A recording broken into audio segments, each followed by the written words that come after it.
What's going on, YouTube and all you drunken misfits out there? Jeremy Glass here, aka I'm motherfucking drunk, y'all. I'm here with Holldaddy, aka Hollis. He's one of my good friends, and another podcast as always.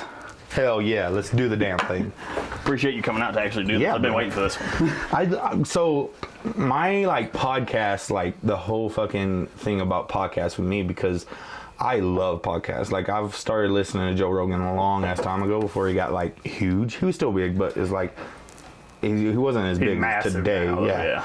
So, and I've known him from UFC and Phil Factor and shit. So I was like, fuck it. I'm tired of listening to music all the time and listening to the same songs. I want to be part of a conversation or something like that. Yeah. So that's when I started listening to Joe Rogan, and I'm like, dude, I want to start a podcast now. But you have to buy this shit, and then I'm not very good at tech shit anyway, so I'd fuck it up somehow. See, mine is probably the simplest you can get, but still have high quality. Yeah. Because technically we're supposed to be here with XLR cable and all kinds of another thing those plug into that monitor the sound. I was like, I'm just gonna go buy some $high mics. Yeah. As long as the sound's good, that's the main thing. That camera was $700. Yeah.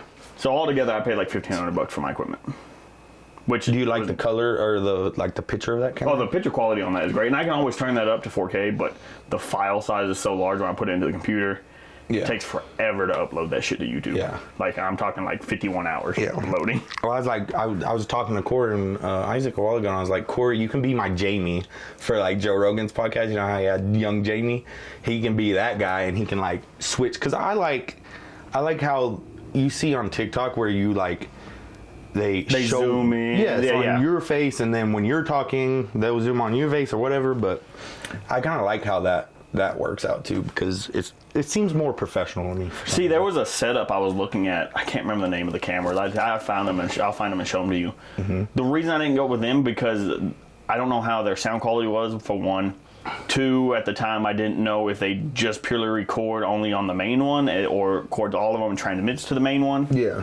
But it was a setup of 3 cameras, and they were more for live streaming. Yeah. So you can live stream a podcast and then save it, but our internet was so shit at the time, it just didn't make sense to buy those. Mm-hmm. So it was you'd set one up here, set one up here, set one up here, and then you control the whole thing through my phone. So I could start talking, then I'll hit one button, it'll switch to that one, or then you start talking, then it'll switch to that one. But wouldn't it fuck you up, trying to hold a conversation and trying to switch cameras? Oh, it would fuck me up. Oh yeah, because I guarantee, especially drinking too, there'd be a time we'd be talking, it just zoomed in on you the whole time. I'm not saying shit. I'm just what? But I was I feel you need I wouldn't just a person to switch the camera. Oh yeah, for the better quality ones and stuff like that. If I was making money off of it, I could definitely see put a budget in $50 per podcast to somebody just to do it. Yeah, yeah. But I told Corey I'd pay him $20. So yeah, he'd probably want more though. And another thing I was gonna ask you is the podcast with Waylon. Mm-hmm. That one got fucked up, you said? Yeah, so what had happened was this camera, for some reason, when you go into its storage settings, it stores 4K and 1080p separately. So when I did Isaac's first podcast, I accidentally recorded that in 4K. Next one, I switched over the camera to the 1080 because I realized how large the file sizes were, and it was taking too long to upload. When I switched over to it, I clicked on the memory slot. After I'd uploaded the videos out of the 1080, deleted them. I thought those were all the videos on the camera. Yeah. And I couldn't understand why they were cutting off. I think Dom's got cut off a little bit. Waylon's definitely got cut off an hour. And then... so it's lost? Yeah, that's gone. Was it good? Oh, it was so good, too. Yeah? Dang. And then I looked into it, and I started going through the camera and stuff, and I was messing with something one day with the 4K stuff, and I clicked on the memories. It's Isaac's whole fucking podcast was still there, taking up all the memory on that fucking card. Oh, shit, yeah. So once I deleted that, now I don't have to worry about it, and I double check both of them just in case for some reason I recorded some video in 4K. Yeah. Now, what I wanted to do is, when I build my new house, actually have, a podcast studio, or, I'm going to have my gaming stuff in there, too, but... oh, yeah. Well, it's just smart to have all that together. Yeah, yeah. And I was we can, collab on shit, or... do something, you know? Well, see, I still want to get a third mic and get 3 people up here. Yeah. I want one sitting there, one sitting here, and then One me right standing there. behind the bar, have a chair back there, kind of tall if I Making want to sit drinks down. and stuff like that. Yeah. Yeah. Yeah, that'd be cool. I think that'd be cool. Like I said, I would love to get you and Corey on at the same time. I want to get like Hollis and Daniel on at the same time. Yeah, me and Isaac would be good because me and Isaac vibe a lot. Me and Corey do too, but when me and Isaac are talking to each other, we fucking just feed off each other. It's fun.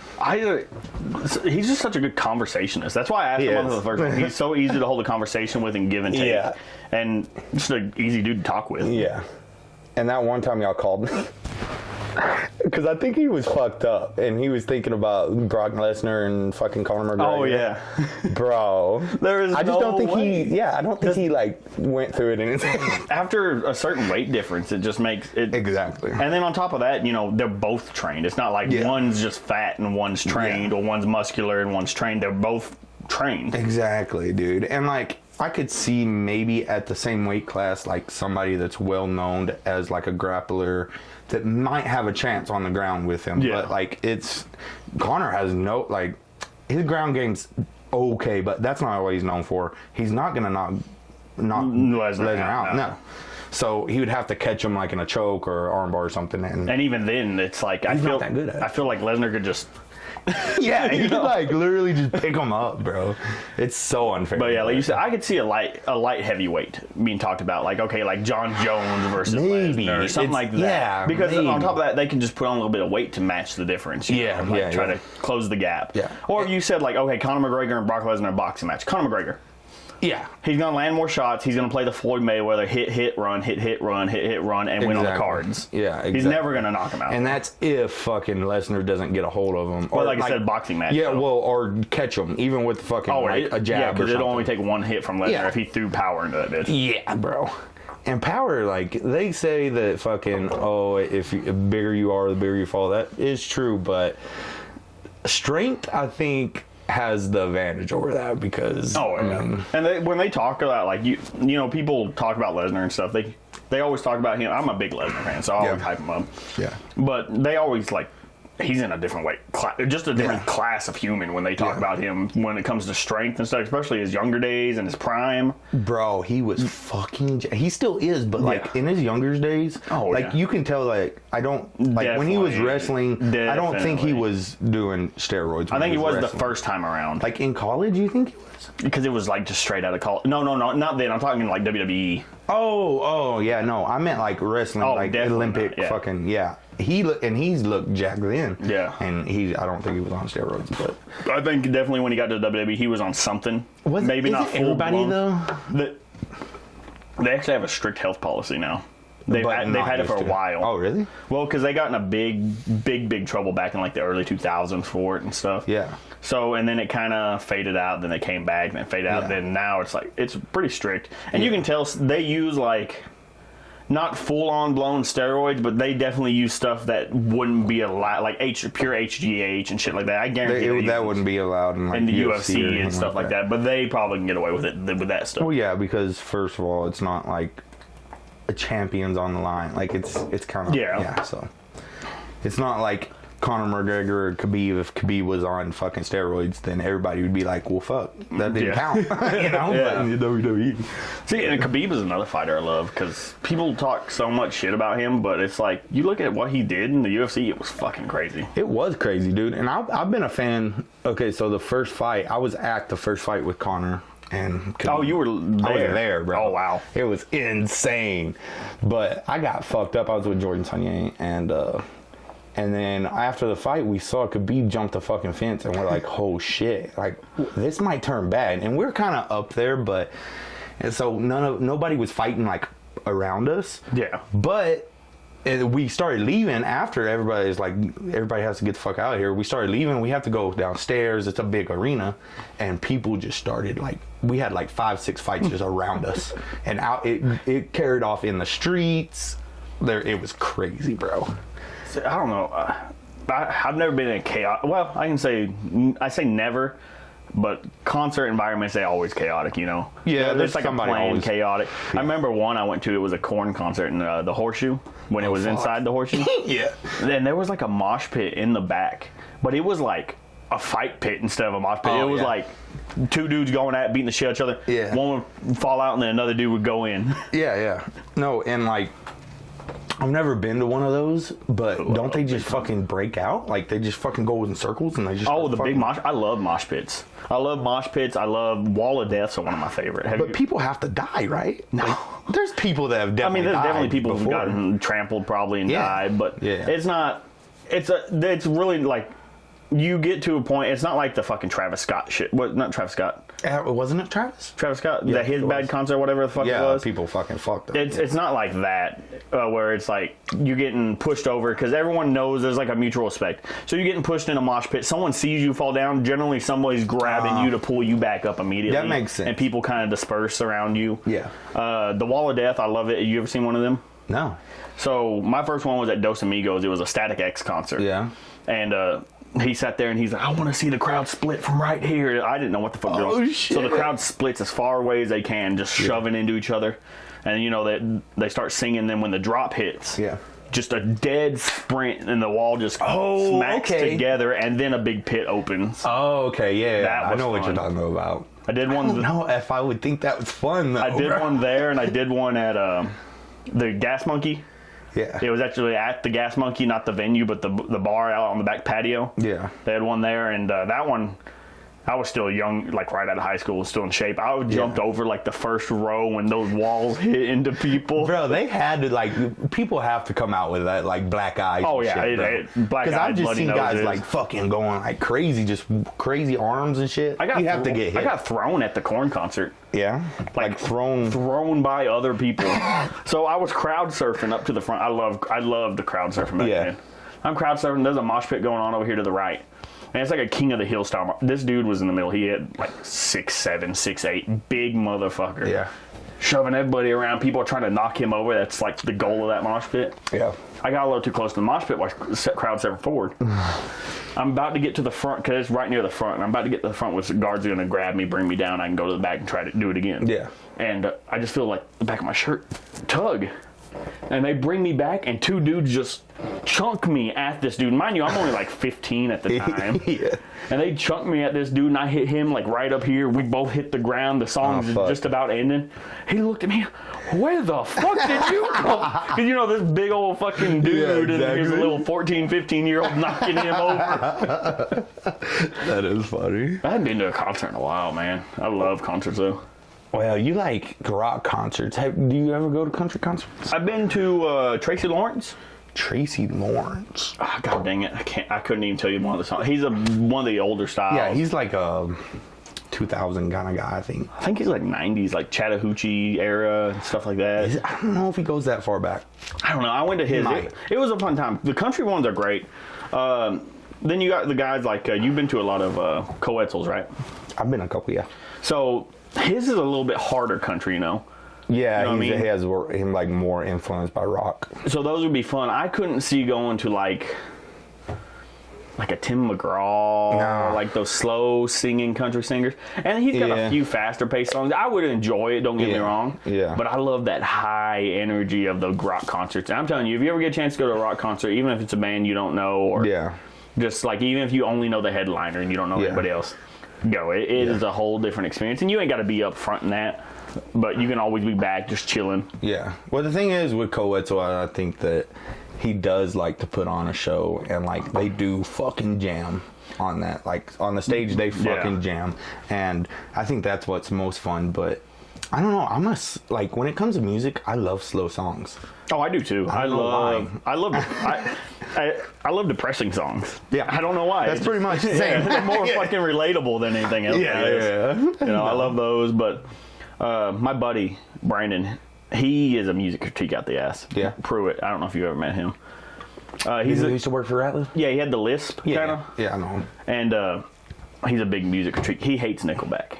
Really? But he's been to a Nickelback concert. He just got drugged along to it. Yeah. He said one of the greatest concerts he's ever been to. He said was Nickelback? Yeah. He said the showmanship they put on stage was insane. Oh, okay. The theatrics and everything. Yeah. And I've been to there's a band I like. I went to. It was called Egypt Central. Mm-hmm. Live, first time I ever heard them. Fucking amazing. Yeah. Bought their CD. All their songs on the CD were the same songs they sung on stage. nowhere near as heavy as on stage. Yeah. You know, it was like laid back. They went heavy on stage. Yeah, I've been to a couple of those before too. I don't know, like when I was like 12, 13, and like and Corey, like me, Corey, and Waylon would hang out, and we were kind of like emo-ish back then, right? Like we're straightening each other's hair and shit, but we would always fucking come over here, and Josh would just be playing like the guitar or whatever, and fucking looking in our eyes all weird, but I would listen to like Bullet for My Valentine or like and I like stuff bands, like that. Bands that do that, like they scream in part of it, but they sing for a majority of it.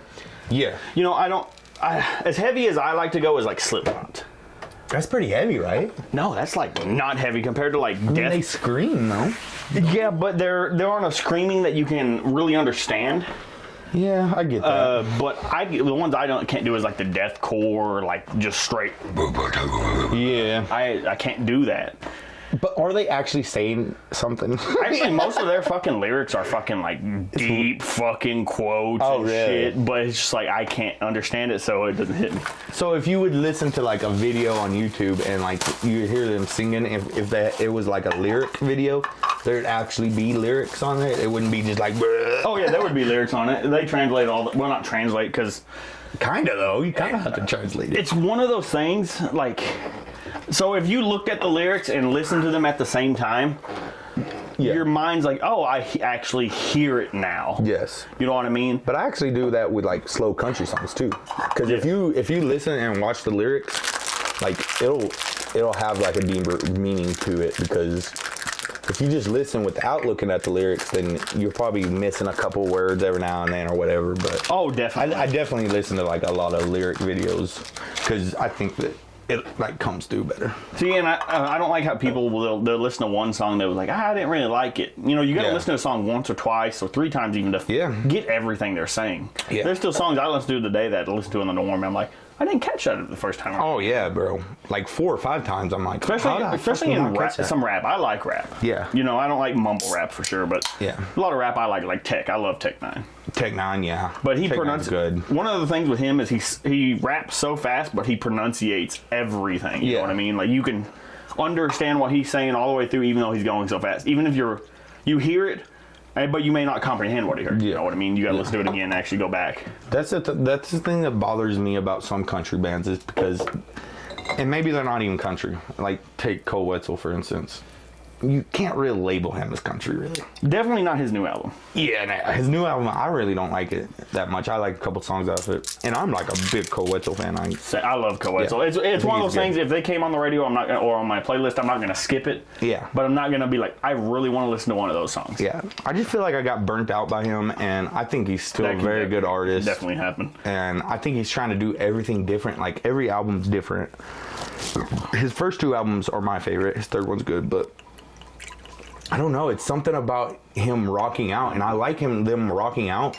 But sometimes it's hard to hear what he's fucking saying in the fucking song. It's maybe like make your voice more like where you can fucking hear it without fucking the guitar like ruining it. You know? See, and not every. See, I hate. Like, there's so many songs that would be fucking top tier songs that I listen to. If they pull the music's back a little, the instrumentals back a little bit. That's what I'm saying. You know, like, I definitely agree. I hate not being able to hear the lyrics. I love to hear a voice that's like clear and then the lyrics are good. That's like, and especially when they like, okay, they're playing the music right, and then they just stop and then he sings. Oh, I love that. Yeah, that's cool. I like that too. What are you making? Vegas bombs. Is that peach schnapps? Yeah, it's Crown peach schnapps and. I didn't know peach schnapps was in Vegas bombs. Ooh, I filled that one a little full. I think I put a little bit too much Crown in these, but I don't give a fuck. See, one thing I like about you too, Hollis. Everyone else, hey, you want one of these Vegas bombs? Hollis, I'm like, I'm just gonna. He's gonna. I love shots, bro, and nobody likes shots anymore. I'm not a fan of big. I love bombs. You start getting me into bombs like Vegas bombs, stuff like that. I love them. Well, and it's like, oh, I get to drop it in here too. So. Which I don't know how well these shot guys are gonna work dropping because they're so. Should we just like lay it in there? Well, let's see what they. Oh yeah, that'll drop. Yeah. Yeah. 1, 2, 3. Here, cheers. Oh shit.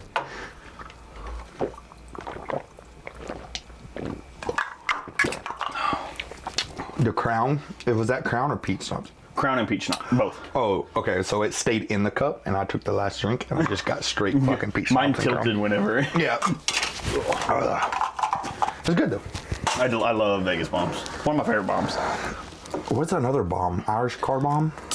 I love Irish car bombs, but man, you can only do like one or two. Me anyway, I can only do like one or two of those a night because they're so heavy.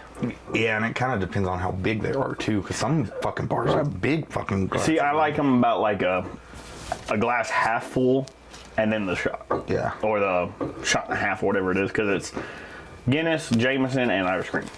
Yeah. And the other thing is, some people, they try to sip on that. You got to take it as a bomb because it'll curdle if you don't. Some people try to actually sip on it. Yeah, I met a few people that tried to sip on that before. Yeah, bro. You just gotta go for it.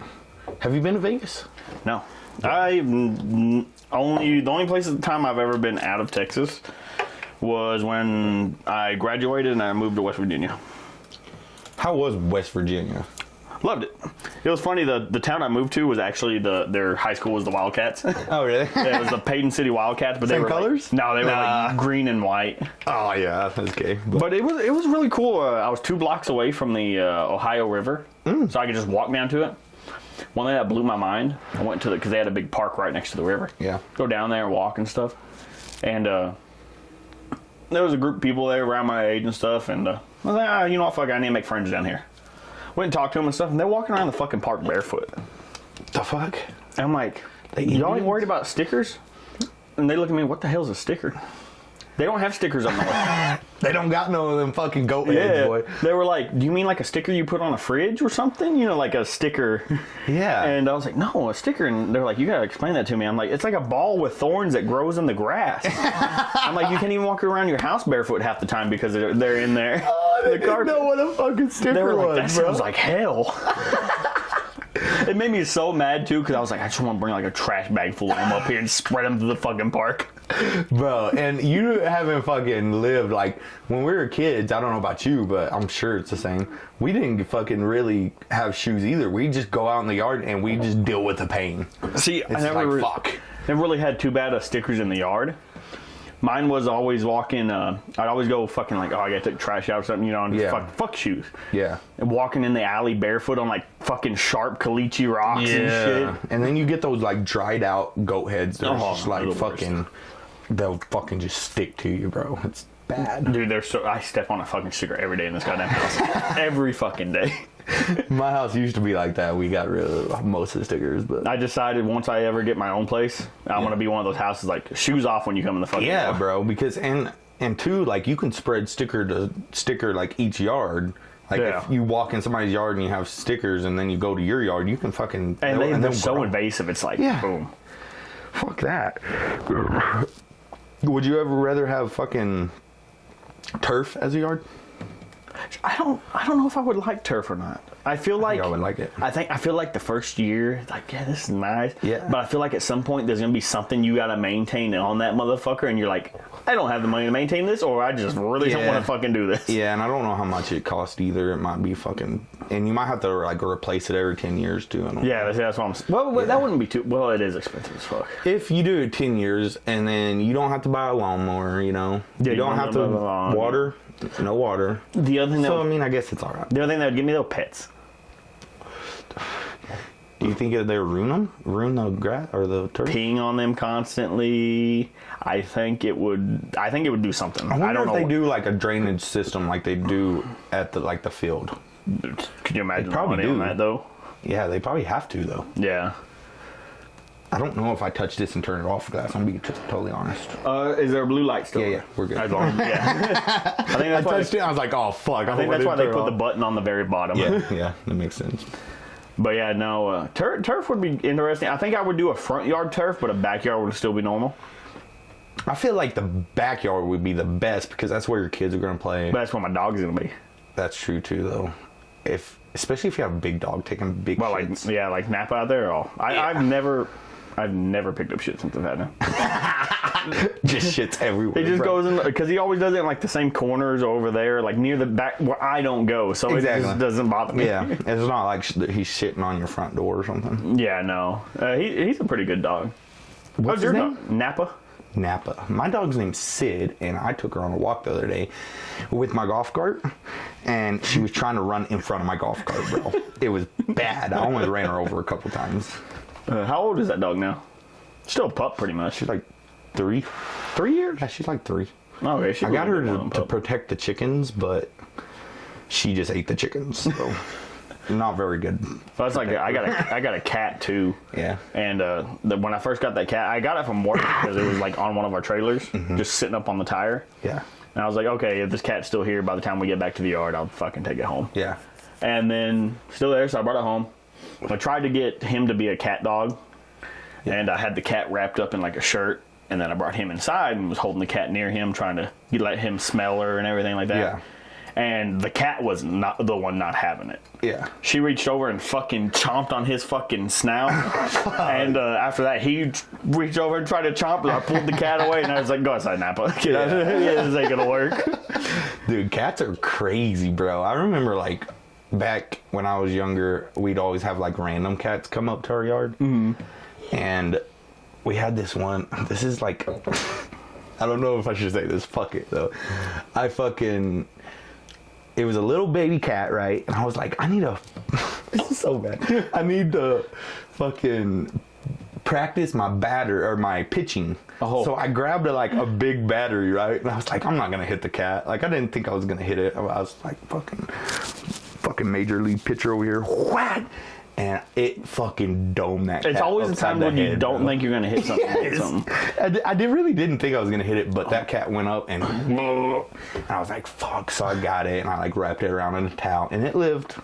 So, but just it was gave it a fucked up. concussion. It was like retarded. But see, whatever. oh my God, I ain't going to say who it is. I'll tell you after. Mm-hmm. He grew up in New York.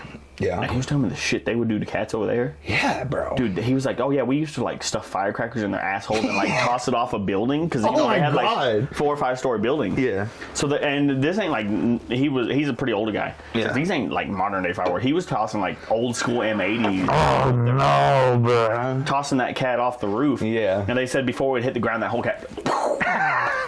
Like, I'm like, what the fuck? It's so bad, but I mean, I've heard stories where like my cousins would fucking have like clothesline, and they tie their tails together and throw them over the clothesline, and they just fight to the death. Oh my God. Yeah. That is crazy. So I'm not that bad. It was an accident. I never did anything. See, we always had cats growing up, so I was always a cat person. I hate cats, bro. I will never own another cat after that cat dies. Never.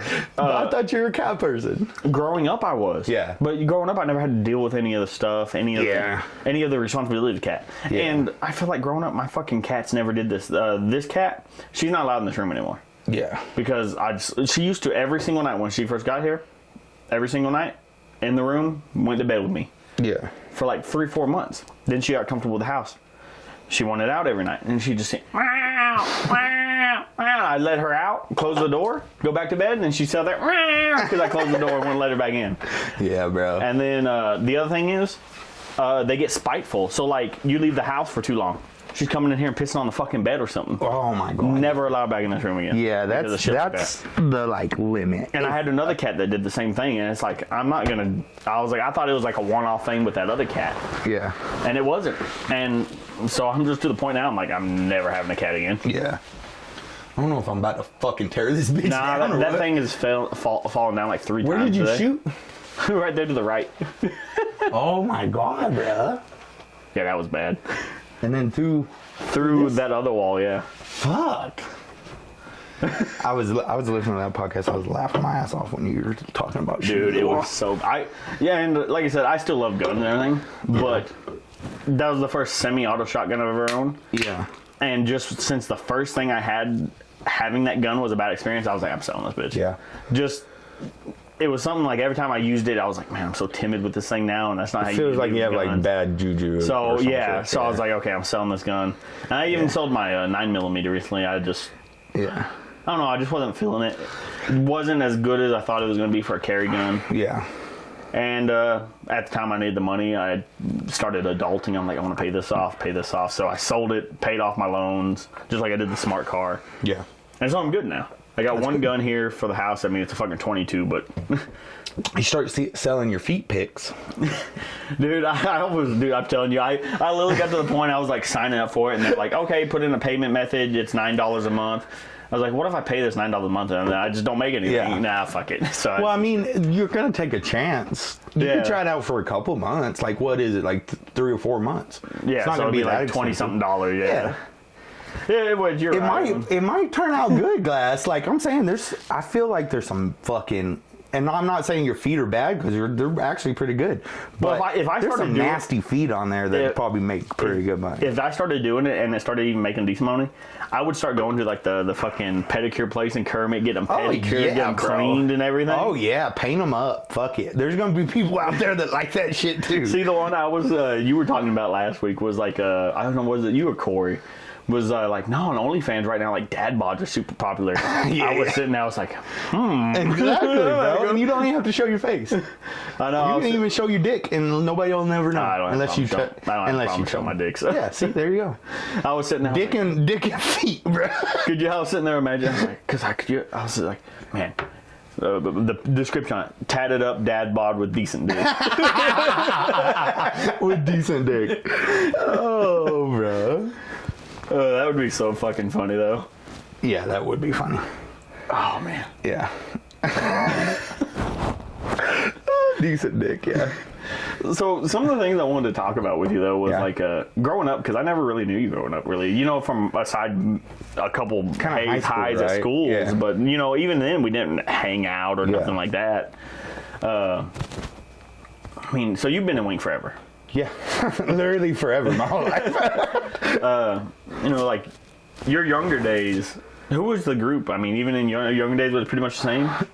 Yeah, pretty much. Like, so the first, like, I would say the first, like, best friend I ever had was Riley, my cousin. Yeah. And just because we grew up and our dads and whatever, it's just family. But, like, non-family, Corey for sure, and then like Waylon came, I think like kindergarten or some shit, and then so we got together like just me, Riley, Corey, and Waylon, and we would hang out a lot, especially across the street at Corey's, and like we started drinking early too. Like, see, and I was fifth grade. I was a late drinker. Really? I was 17. Yeah, when I started drinking. See, it's kind of same as Dom. Dom might even be later than you. Sonya was strict as shit. Because but we always want to like. Dom was our friend too, but he just never like did anything because he knew like what we were doing. And y'all didn't want to take a chance and be like him go tell his mom, then her tell y'all. Exactly. Yeah, exactly. So, and all of our parents were kind of cool about it. We just hang out with Corey because his diabetes, so he wanted to be like around his house. So we stay at his house a lot. But that's basically, and then like me and Isaac became really good friends in like sophomore year. Mm-hmm. My sophomore year. So yeah, I mean, like me and Isaac, we would hang out and stuff when we were smaller, but it wasn't like we weren't tight. So it was just like basically us four, me, Riley, and Wade. And so you were supposed to be in our grade, right? Yeah, I got held back in the second grade. Oh, okay. Yeah. Yeah, no, cause I remember them saying that they were like retarded. So you didn't really hang out with too many in your class then, besides Riley? I mean, of course, in school you're gonna hang out with certain groups because you're already there with. Yeah. So like when I switched or when I got held back, then it was like Riley, Jordan, Steve's group, or Steve wasn't there at that time, but like Riley and Jordan. And so like me and Riley's always been close, but I guess me and Jordan kind of had like best friends or whatever, but.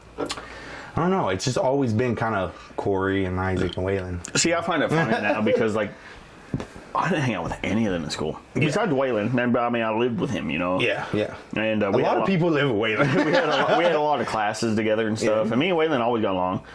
Isaac, I feel like we were just a neutral. Like, we didn't hang out. We didn't despise each other or nothing. But it was just, he was there, I was there. Yeah. Corey, when I first got to Wink, because I got there in 8th grade. I didn't like Corey when I first got there. Yeah. You know, I totally get it. No, in my mind, I came from Kermit, which I was bullied the fuck out of in Kermit. Yeah. Terribly. Yeah. I was fucking 85 pounds, soaking wet, tiny little motherfucker. Mm-hmm. And Corey just struck me as like a jock whenever I first got here. Yeah. So he struck me as like a trying to compare him to someone in Kermit, that Brady Thomas kind of attitude. Yeah. And I learned later, the day my entire attitude switched up on him, like, and he never did me wrong. I mean, you know, of course, a little teasing here and there, but I mean, that's fucking high school. Yeah. And the day that changed up, I think I talked with this about Isaac on this, it was 4 months after my dad had passed. And just a bad day. Yeah. You know, I was in the restroom, like, literally, you know, remember how the restroom you walked in had the wall, and then you went to the right, and then the toilet? Mm-hmm. I was there, like, on the floor, like, crying. Yeah. And Stephen Whalen walked in. Or, no, it's not Stephen Whalen. Stephen Corey walked in. Yeah. They asked me, you know, what's wrong? I told them, you know, 4 months. That's about all I can get out. Steve walked on, you just don't need to be thinking about that. Which, I don't think he was being a dick. I think he just didn't know how to handle that kind of situation. Yeah. Corey, he picked me up and gave me a hug, told me it was going to be all right and stuff. After that day, I was like, Corey is not that bad of a guy. Yeah. At the time, I felt it was a more high school situation. Everybody has their cliques. Mm-hmm. Around certain groups, he acted different. Yeah. But out of high school, super great guy, I think. No, and the thing is about our friend group, and just to let you know, you're in it. So you're not leaving anytime soon. But, like, our friend group, we've been friends for so long. And, like, I'm 28 now. I've literally been friends with Corey and Waylon and Isaac forever, man. And they're fucking, they will have your back no matter what. If somebody dies on you or if something happens bad in your fucking life, we will be here. Oh, yeah. And that's the thing. Me and Corey just got done talking about it when we're going to Kermit. That, like, we're some down motherfuckers, and we're lucky to have each other too. And most people don't have friends like we have our friends, especially growing up young. Like, we're fucking friends forever. So I feel very lucky just to have any of y'all in my life, because who knows, you know, who knows what happened. See, and that was one thing. Ever since that day, I always looked at Corey in a different light. And, you know, me and Robert, we were best of friends forever, which I still consider my friend. He just got to consider me a friend. He'd get over his shit so we can go back to drinking. But you know, he would always go to, you know, Robert, he'd always talk a little shit and stuff. Anytime he would say something to Corey, I would, hey man, that's not how he really is, you know, because ever since that day. And speaking of, like, the, you know, the friend group thing, and I'm really glad to be part of this good group of friends, because, like you said, it's unique, I think. Once you're in it, you know, like, we'll be here for you no matter what. So. And one thing that I found unique about it, I had a coworker, when I started buying all these guns, he got fired and came back.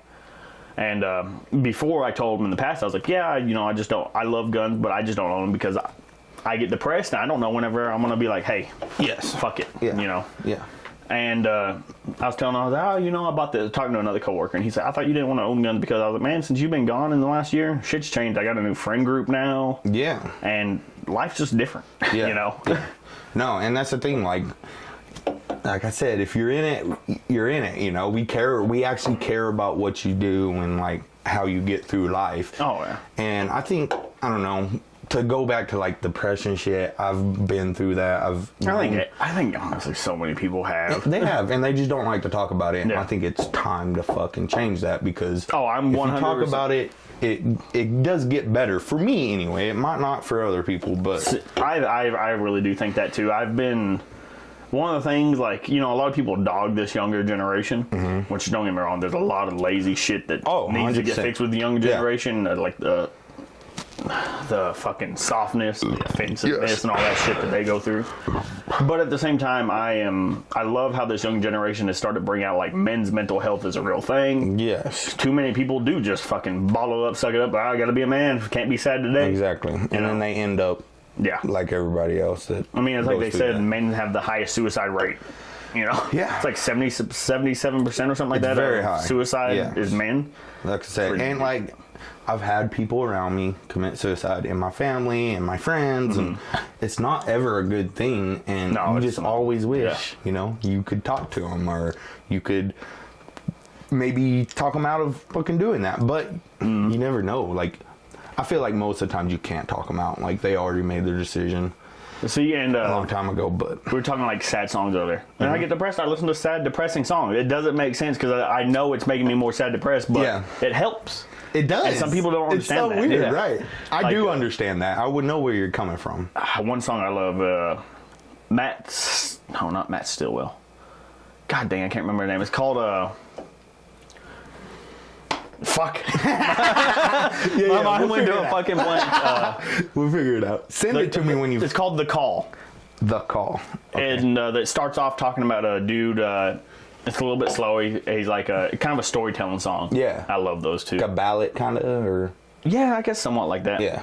And it starts off with he parked his truck on the edge of the road, the dead end road. He's got his finger on the trigger, about to make that choice, and then he gets a call from his best friend, like, "Hey, buddy, you coming out to the lake this weekend? That girl you like so much, she's coming along. I told her that you were going to be there." Her eyes lit up. Yeah. And it's just talking about like how, you know, like sometimes all it takes is just a call from a buddy to snap them out of it. You know. Yes. And, at that point. Yes. Yeah.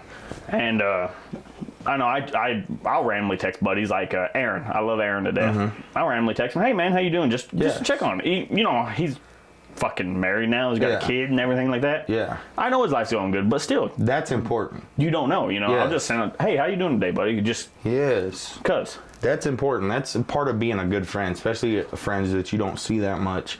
Just to let them know that, like, hey, I still care about you, and I still you're on my mind. You to do good. Yeah, and people think about it. Yeah, exactly. And you never know what somebody is going through either. They can be the most happiest person in the world, and then go home and just feel like the biggest piece of shit. So, and most people don't like talking about it. So. Yeah, because I mean, I really do fully believe people who are depressed fake it 100% with a smile all day. Don't want to burden anybody or anything like that. Exactly. And most people, you know, you watch those videos or whatever of like the family member killing themselves, and just like they thought that they were so happy, like you always saw them smiling and all that shit, and it's like they weren't. You know, and that's hard for families to swallow, that their family member is not happy. Yeah. And they took their own life because they're not happy with their life. So see, and I love songs that speak from. There's two songs I can tell you I love that speak from the other side of it. One's called EFU, which means easier for you. From the side of the family member. Oh, okay. And it's called Easier for You. Okay. And that one's Tech Nine and a couple other artists. It talks about like, how could you do this to me? You left me here so lonely. You took the coward's way out, and now I have to deal with the pain. Yes. Songs like that. And then there's another one by Joyner Lucas called I'm Sorry. Yeah. Shows the perspective of, I believe it was a cousin he lost. I'm not 100% if that was a personal situation. I think it is, though. Yeah. Of a cousin he's lost, singing from like the suicide note he wrote. And then him committing suicide, then it spoke from him at like the funeral, singing about like, you know, like, we grew up together. Why couldn't you just bring this to me? We could have got past this shit, you know, like. Yes. And anytime I listen to those are when I listen to, well, I listen to them normally, but when I'm heavily depressed, I'll listen to those because it's like, man, I don't want to put Dalton through that. I don't want to put my grandma through that. I don't want to put my friends through that, you know. And we would all care, by the way. We would. You know, and especially someone like, I fucking love Dalton to death. Yeah. I 100% don't think he'd bounce back from something like that. Yeah. You know. Yeah. You do have to take people into consideration when you're thinking about stuff like that, but coming from like my perspective as somebody that lost somebody in their family, it's just like, you could say it's selfish, yes. You can say that they did the wrong thing of taking their own life, but at the same time, as someone who goes through depression, you get it too. That's not, yeah, exactly. That's not what they're thinking at that moment. What they're thinking at that moment is, how can I get out of this? How can I stop feeling the pain that I'm feeling? And they don't necessarily think that, you know, their parents are going to be fucking fucked up by it from the rest of their life. And see, when you get to that point, you think everyone's going to be better off without you too, you know? Yeah, and like from my experience, the person that did that was very young, so it's like he had his whole life. Yeah, you never think about that young too. Yeah, young. You think that tomorrow is going to be the end of the world, you know, like if you fuck up or if a girl doesn't talk to you or something like that. So he just didn't go through life, but it happens. It happens to a lot of people that I know, really. And it happens to the ones you don't expect sometimes. Yeah, I mean, like I expected a couple of them. Like from like the point I knew them, I can tell you two of them, and you know which one or two I'm talking about. Yeah. I would have never expected it, you know? Yeah. I don't know if you just didn't know them, but I didn't know them outside of high school, you know, because one of them I would see occasionally at like the bar and stuff over at the V. Yeah. And so you know what I'm talking about there. Yeah. He'd always be up there with his dad. I'd see him occasionally there, and you know, seemed like the happiest guy, good paying job, everything else like that. Yeah. I think it unraveled, and which I understand why you don't want to say the name because it's personal. But like, I heard that he did lose the job, and that I guess maybe that was the breaking point. You know, you never know because money is one of the biggest stresses. Yeah, it seems like that was for sure. And looking back at high school, you never fucking. Oh, you would have never thought. So. Yeah. But I do. From both of those guys, I kind of was like, oh, it kind of was coming. And I try to help one of them, but anyway, this turned really fucking dark. It's amazing what directions this can go from a conversation. That's why I love one-on-one conversations because it can just go from like this, boom, and then back over. Well, like this is what I would be talking to, like even if we weren't doing a podcast right now, I would be talking to you like this is the same fucking thing. So, and then me and Isaac were talking the other day. We're like, I feel like. Okay, we're going to bring the two together, right? Mm-hmm. I feel like music and depression go hand in hand with each other, right? I think music and feelings feelings are everything about music, you know? Yeah. I don't want to say everything. You got club or bangers and stuff, obviously. But I guess that's feeling good, I guess, at that point, you know? I guess. I mean, I don't know. Something about, like, a person that writes a song that tells a story about them. Oh, and you can feel it. And you can feel it in your like bones and that's your why heart. I love Jelly Roll. I know you like him. I love Jelly Roll. Save Me by Jelly Roll is one of the fucking best songs, bro. I love so much of his music. Yeah, he's so good. And like he does rap. It's like a rap kind of country, but I don't know. Save Me is a very good song. I wish he did more of that kind of music. Oh yeah, I do agree. I love most of his songs, honestly. God damn it, I say that and I can't even name the song. Yeah, I mean, if you're rapping and it's like a country rap to me, I'm like not that interested, to be honest. I can see that. I like a mix. When like Jelly Roll, he can get a good mix in that. He'll rap a little bit, then he'll sing. And his voice is very good. See, and I feel like so many people probably dog him on his voice because. Don't get me wrong, it ain't no Franks and it ain't fucking Whitney opera. Yeah, you know what I mean? But it's like I love unique voices. Yeah. I love bands or people you can like, oh, that's him. The second you hear their voice, or the second you hear that, I love that. Yes. Will you grab me another Red Bull? A lot of like Tyler Childress and I guess Coulter Wall and shit like that. Do what? So Red Bull and Bud Light. Red Bull and Bud Light? Yeah. Like, you're going to put them together? No, I'm going to get some more Vegas bombs going. I was like, God damn it, guys. You try to give me a hangover. They're at the bottom here. The Red Bull should be dead center behind those short cans. Okay. Yeah. And what? Bud Light just kind of scattered in there. Yeah. You build this bar? No, it was Dominic's uncle. Pretty nicely built. Yeah, it was only 800. Fucking thick ass wood. Well, the bar top is definitely the expensive part of it. I told him to go pretty cheap with the bottom. Well, I mean, because I plan this is just plywood, but it still looks nice. Oh yeah. Well, I forget what it's called. It's not plywood. It's a BTS board or something like that. I forgot what he called it. It looks like plywood. It's I guess a different format of plywood. A little bit, I guess, more expensive or something. I'm not too sure. Something I feel like it's hit my fucking fat on my neck, bro. See, I completely forget about Mike. I see that Red Bull. Yeah. But no, he did a real good job on it. Like I said, I told him don't even worry about going expensive on the bottom because I said I planned on decorating the bottom, painting it or something. That I never fucking did. Yeah, get you a Glasshole sign right here. There's a sticker right there. Oh, huh. That was one of the ones Waylon brought me. But like a metal sign back right here? Well, see, what I wanted to do is, you ever seen that company Displate? No. They do metal posters. Yeah. So posters fully out of metal, and then they have a bunch of drinking ones I planned on doing. Oh, okay. They're the thing is, it kills you on them is the shipping. You gotta wait for yourself for like free shipping. What about like Dom? Like get a Texas sign that Dom makes and just tell him to stencil like the Glasshole podcast or whatever. See, that would be nice. Well, originally I thought about wrapping that flag up there around it, but I kind of like it over there hanging better. Yeah. You have to get something else to hang there too. Yeah, no, because it looks a little bare with just that doorway open like that, and plus there's you saw the fucking mess inside of that.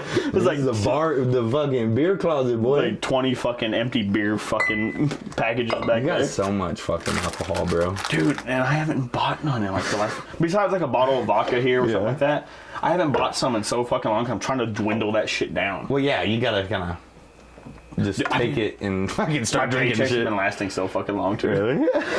Because I've been doing like fucking $400 something of. I tipped it over. You might want to do that. Yeah. Bitch.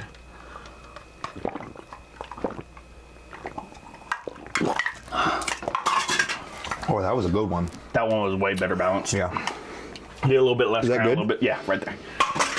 If it misses, it misses. I ain't too worried about it. But yeah, no. I've been trying to dwindle it down because I was at like $400 a month in alcohol. Because I'd buy like 4 or 5 bottles of liquor a month. Just How like, many I wanna bottles try would this. you drink? Like That's the thing. I on a don't weekend? drink that much. On a weekend, I can go about a bottle and a half if I'm heavy drinking, making mixed drinks. About a bottle and a half. And that's not like That's not beers including beer and shit. Yeah. And see, I would still buy beers throughout the fucking month. That was my problem. You do get drunk a lot, guys. The last 3 months, I would say I've been drinking super light. You got pretty fucked up in my house the other night. Well, I'm saying like I've been drinking super light to compare to how much I used to drink. Yeah. Not how drunk I got, but how much I was actually downing. But yeah, it was bad because before I'd go through like a bottle and a half of liquor and maybe an 18-pack a weekend, which is pretty heavy. Not the heaviest I've ever seen, but that's a lot of liquor. No. Like Especially like this weekend, dude. Oh, I plan on getting super drunk this I weekend. took off for this weekend just because I was like, I'm just gonna get fucked up, bro. See, I'm looking forward to the next few days off. That's one thing I love about my job. So I got this weekend off.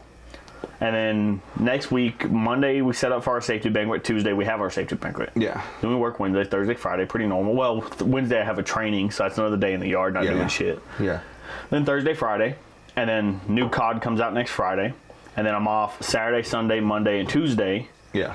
Then I work Wednesday, Thursday, Friday. Then I'm off Saturday, Sunday, and Monday. Oh, shit. And then I work Tuesday, Wednesday, Thursday. Then I'm off that Friday. Yeah. And then, of course, we got 3 days for Thanksgiving this year for us, too. We'll have that Wednesday, Thursday, Friday for Thanksgiving. See, I don't get any of that shit off, bro. Government Like, work. if it if it lands on lands on fucking Thanksgiving, then I'm good. But if it doesn't, no, I'm fucked. And I'd have literally the only fucking holiday I have off this year is fucking New Year's. Hey, that's a good one, though. It is a good one, yeah. But it's got to be the day after New Year's. Yeah, I think A I New do. Year's Yeah. night you can drink. Yeah, I think I'm good. Okay. Imagine. I'm just at work. So when you go back to work, how many days are you on it? Or how many weeks are you 8. on? Just like 8 I'm days? 8 days, and then I go off for 3 days. It's a fucked up schedule. Oh, okay, cool. Because I'll fucking work on, or I'll be off on like a Monday, Tuesday, Wednesday or some shit. So you go back Monday, right? No, I'm actually off for 16 days this hitch. I took off. So when do you go back to work? The 30th? Oh, see, well, Or 30th. something like that. The 3rd or the 1st? Some shit. 30th. See, Let me see.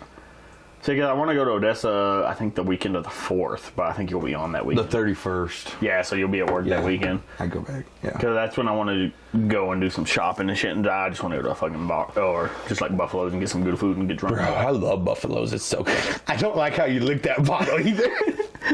You look me straight in the eyes and it's like...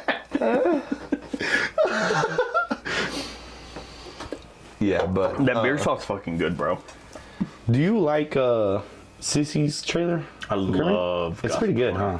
The amount of food. People always complain about the price. I'm like, look at the amount of fucking burger you're getting on that bitch. It's kind of like Snook's. Have you ever been to Snook's? Oh, hers, I think Snook's hers is better. still bigger. Yeah. I think Gossip Corner's got better flavor, though. Really?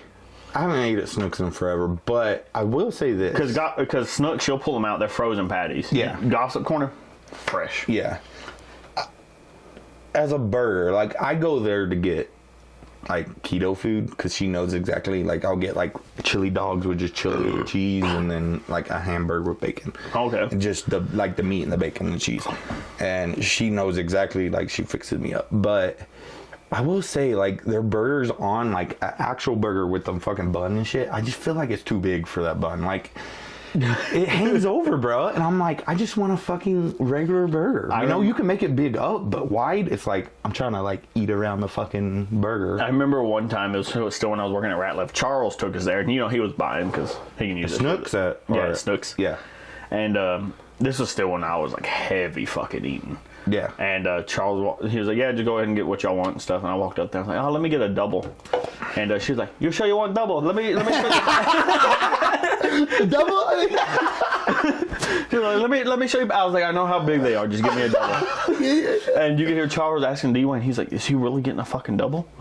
And Dwayne looked at him dead in the eyes. He's going to fucking eat it, Charles. I ate that entire fucking burger. Bro. All them fries, too.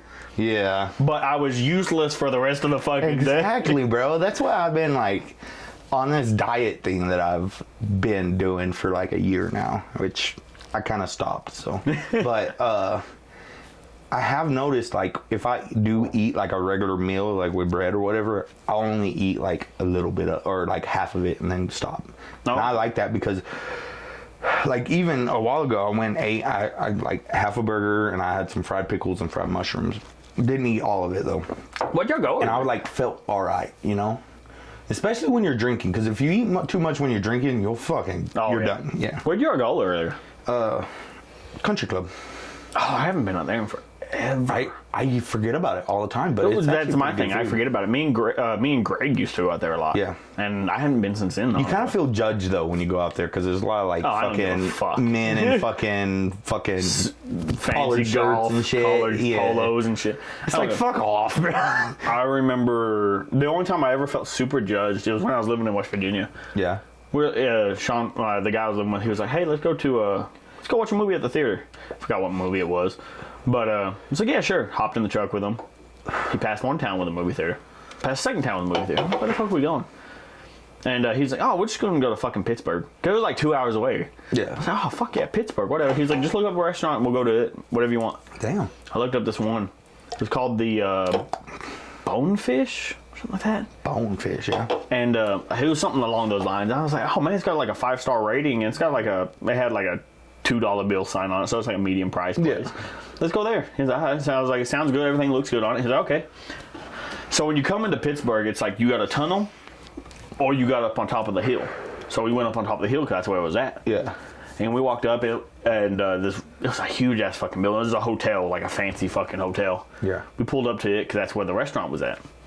We walked up, we started going to the elevator, and I'm in like something like this, essentially. Yeah. And so was Sean. And that dude manning the hotel, he's like, hold up. He was like, are y'all guests here? We're like, we're going to the restaurant. Yeah. He's like, oh, it's suit and tie only. Oh, fuck off, bro. So we went and found another place. It was right across the street, pretty much. Yeah. And it was like 4-star. And honestly, it was probably better. Well, I don't know that because we didn't get it up to the restaurant. Yeah. But it had like an overhang porch that kind of overhung the mountain, or I call it a mountain. It was a fucking hill to them. It was a mountain to me. And it was still fucking really good food. And we went out there, got pictures on the side of the hill. You could see all of fucking Pittsburgh. You could see the fucking Steelers Stadium, the fucking baseball fields. Yeah, dude. It was cool. And the view actually does make like the food taste a little better, I feel like. Oh, yeah. I felt like, that's why I said I don't know if it was better, because you imagine you're at the top of because it was like a 17-story hotel on top of this mountain and it had like overhang glass floor patio. I was like, God. Yeah. But they're like suit and tie on. Yeah. Motherfucker. Fuck off, bitch. Suit and tie. Who even wears a suit and tie to fucking dinner, bro? But here's the thing: who wears a suit and tie to a place called the fucking Bonefish? Yeah, that's true.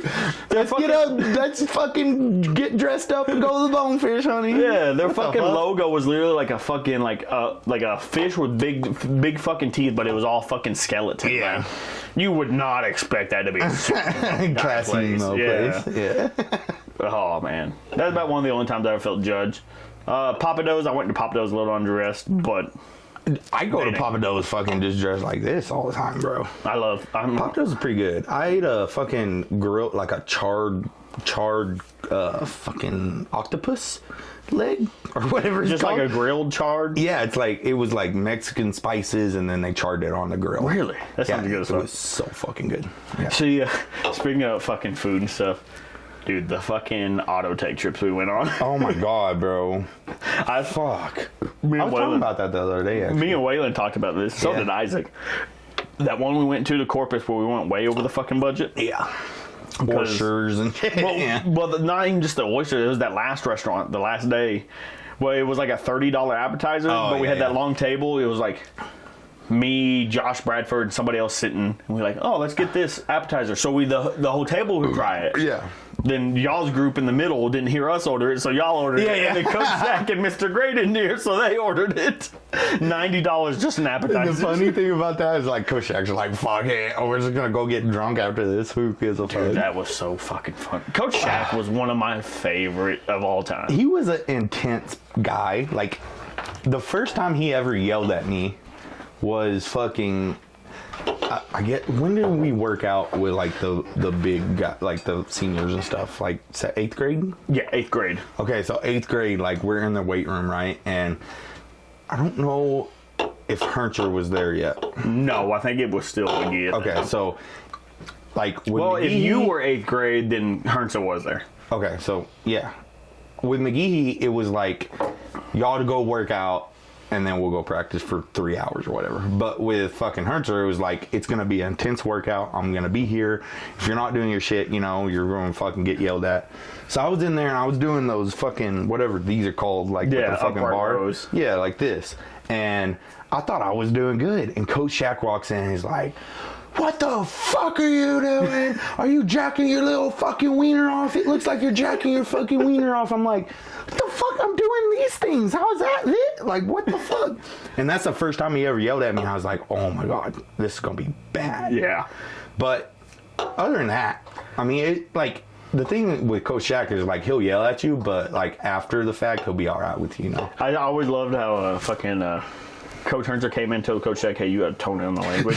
You son of a motherless goat. He goes, fuck off, bitch. I remember one time after a game, he was talking about, like, sex or something with us. And Coach Hercher comes in and is like, Shaq, what the fuck are you doing, bro? And Shaq's just like, what? They're fucking teenagers. They want to fucking talk about sex. One of the memories that always caught with me was athletic position with you. What? Because you would always put your legs really far out wide, not really squat. Oh, yeah. Really? You remember that? Yeah, and then Hercher would come by and, like, kick your foot. Kick my foot. Yeah. That happened a lot. That happened with almost every coach. I don't know why. And then who was it? Fucking old Tate. With his sit-ups, but spinning a circle while he was doing the sit-ups. He just got like, go around. Oh, Tate's funny. Those always fucking cracked me up. Yeah. Oh, fuck. Oh, dude, the fucking memories, though. I don't even... How does it feel to you when you, like, start talking about high school? Does it feel like you're, like, a has-been? Because that's what I get out of it. I feel like... I don't really feel like a has-been. I feel like I wasted my time, is my problem. Yeah. Because, you know, me wanting to go into the wrestling and everything... Yeah. Especially after my dad passed, I went into, like, I didn't give a fuck. I don't care anymore. Mm-hmm. I'm sitting there, I'm like, man, if I would have just fucking, like, full on ramp, like, workout, and then tried the wrestling, or put more into, like, getting my driver's license and all that stuff. Yeah. I feel like I could have shot to the fucking moon. Okay. But I feel like I wasted all of it. Yeah. Is, like, the wrestling thing back then, was it, like, your goal? The only goal. So you think you wasted that time? I wasted definitely the one... Well, I wouldn't say the one shot. I definitely wasted the initial shot I had of doing my dream. Why do you feel like you wasted it, though? Because now I'm definitely too old. The heart issues I have nowadays, it's just not going to happen. Okay, so the way I took it was like, you tried this thing that you really wanted to do when you were younger, it just didn't work out. But the way I look at it is, what if you didn't try it? See, the thing that got me, the reason I look at it as wasted was because the thing that killed me was when I got to the school. I got accepted to the school and everything. Mm-hmm. I went there for like a week. And I told the guys, like, hey, I'm having some trouble finding a place to stay. They're like, hey, don't worry about paying. Just once you find a place to stay and you're definitely staying here, then you can pay. Yeah. And my problem was when I got to Louisville was no driver's license, no credit. Yeah. I had fucking like $20,000 on my fucking ass from like inheritance. Yeah. And going to hotels or not hotels, like fucking apartments and stuff. Like, hey, how much for a 6-month lease? Oh, like $7,000 or whatever it was. Yeah. Okay, I can pay that today. Yeah. Oh no, you got to go through a credit check. They wouldn't. I was like, I don't have credit. They're like, oh, we can't accept you. And then that was just the area I was in. Yeah. Not having a driver's license or anything. I couldn't branch out of that area to try to find a place, you know? And, because here was the thing. If I had a driver's license at that point in a vehicle, 1,000%, I would have just went to the school and just stayed in my fucking car. Yeah. Because a lot of wrestlers did that. They fucking paid their dues, staying in their vehicle, jumping from town to town for the shows. Yeah. And I felt that was the biggest setback I had, was not having a driver's license, and I didn't put that effort in high school. So I wasted the opportunity I had because I had the money there. I had the drive. I had the fucking body to do it. The fucking everything there. Yeah. But that one thing, and I wasted that shot. Yeah. So why don't you... So you think you're too old for it now? I think I'm too old to break into something like the WWE. Is that just you saying that so because you don't want to do the work? No, I really don't. I mean, I'm not trying to be a dick. There have been wrestlers that broke into the WWE in their 30s and stuff. Yeah. But they were doing it since the age of like 15 beforehand. Yeah. They were putting in their dues. They were doing. So you kind of have to start young and then get older because most of their bodies most of the go time downhill anyway. Yeah. And I feel like nowadays the thing that kills me is just natural debt. Yeah. I owe payments on this. I owe payments on that. I can't just fucking just like, boom, I'm done with this. I'm going back. Yeah. You can't just, I can't do that. I got the dog now. I can't just abandon my dog. I love my dog to death. He's like my child. I can't just abandon that. Yeah. And I feel, you know, my grandmother, she's in bad health. I can't just abandon her. Yeah. I get that. You know, so money is a big part of it. My health of my body is a big part of it, which, don't get me wrong, that does come down to laziness because I just don't care about working out anymore. Yeah. But I feel like if I didn't now, am I wasting my future life trying to put everything into this? Yeah. When now I have a good life and I enjoy my life, why am I going to screw all that up to try something that may never work out? Yeah. And it could ruin my entire future. Yeah, and the way I think about it is like, are you going to be full of regrets? In 10 years, are you going to regret not doing it now? That's the questions I would ask myself, but... See, the questions I ask myself now is like, because recently I haven't posted a video on fucking YouTube in weeks. Yeah. Like fucking a month and a half. Yeah. Now my question is, am I fucking going to regret it because I'm not putting in the effort? I should be onto the gaming, into the YouTube, into this, into that, to the streaming. Yeah. Because I look at people, and I see people like Tim the Tap Man. I don't know if you know who he is. Yeah, I love Tim. He didn't get popular until he was like 28, 29. Yeah. So, like, why the fuck am I wasting this time when I could try the same thing, you know? Yeah. Then I think you can do whatever you want to do. Then I do stuff like this, and I have conversation with people, and they're like, dude, that could really take off. They're like, I enjoy this. I meet people, and they're like, I love the podcast. I love the reviews. I love this. And they're like, you just got to get the right video in front of the right person to make it happen. Yeah. So it's one of those things. Lately, I've been in a little rut, and I plan on getting back to the YouTube, make more videos. I think you should. I think the thing is consistency. Definitely, it really is part of that. I feel like that's with most people, because the most people I've like Tim and Joe Rogan and Nick and all them guys, they consistently put out content. And I think if you do that and you bring something different to the table than nobody else is doing, I think that you could do whatever you want to do. See, and I've been thinking lately, upgrading the PC, getting a brand new one that runs a lot better, and getting back into the gaming and the streaming and everything. And the thing is, you like doing that stuff. Oh, I love the gaming. I love the gaming. Exactly. I love the interaction with people. And one thing that we talked about podcast earlier was Bert Kreischer. Yeah. One of the things that I love that he said, do a podcast. Let it be shitty for a fucking year, 2, 3 years. Yeah. Exactly. And then when it gets fucking popular, put it in the work to make it better. Exactly. You know? So I don't mind doing like I said, the original podcast schedule was supposed to be one a month. Didn't work out that way because it's harder to get guests than I thought it would be. Yeah. It really is. Well, I mean, it's not like you only have a certain amount of friends, too, you know? Like I do, too. Well, see, that was the thing. I wanted to branch out beyond that. Yeah. I was hoping the podcast would get popular enough that I could be like, hey, you just want to come on? Yeah. There was people like Cody Carroll. I want to get him on here. I don't really know him that well, but I want to get him on here and drink with him and talk with him. And, well, he said he was down for it. Oh, really? You asked him? You know, he was like, well, just hit me up on my Facebook. But then I heard he never looks at his fucking Facebook. So you know what I mean? And then also he was very drunk when he said that. Yeah. You know? I think it is hard to get people in here because they're nervous. Yeah. But and see, I want to do that, branch out to people, get more guests, get people I don't know because I want to know about these people. Yeah. You know? So what's your end goal for this podcast? Is it like for you, or is it for everybody, or you want it to get popular? What? Currently, it's for me. I love these conversations with people. Yeah. I love getting to know people. I'm loving this conversation because I've never had a one-on-one just sit down and talk with you. Yeah. You know, we've always been a group We talked a little bit. Yeah, but in groups, it was 10, 5 minutes at a time. But just a great get down like this. I love it. I love that. I love hearing people's story. I talked about this in the first podcast. The whole thing is everybody has a story to tell. Yeah. And I want to hear their story, and I want to give them a place to tell their story. Yeah. And that's the thing. Yeah. And whether it's just them telling a story about how they got drunk this one time and did that. Yeah. Or, dude, I grew up with a really bad past. This happened to me, and I persevered. I want to hear that. Yeah. I love that aspect of it. Yeah. I think if you're doing it for yourself, then that is. I think that's the biggest thing. That is good for you.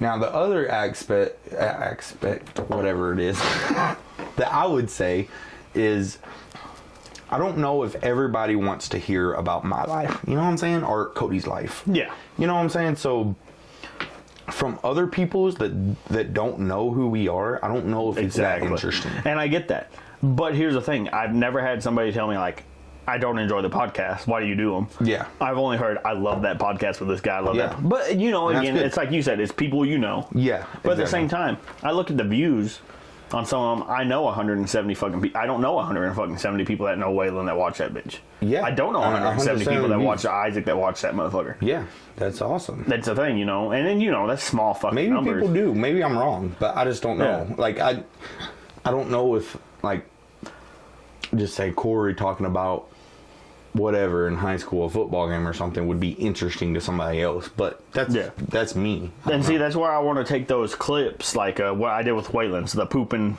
naked, the jerking off 30 feet in the air. And yours, I've already thought of a couple in my head as we're talking. Like, I want to take a clip of that. I want to take a clip of that. I couldn't tell you what they were. I'm going to have to go back and watch it. And I think TikTok's a good tool, bro. And I want to put those out there because those had good views, good amount of likes, especially once I promoted it and it started putting it in front of people. Yeah. Likes out the ass. People enjoyed it. Yeah. Which makes them, I want to hear the rest of this guy's story. I want to hear the rest of that. Exactly. Even if it's just one or two people. Right. That's all that matters. Yeah.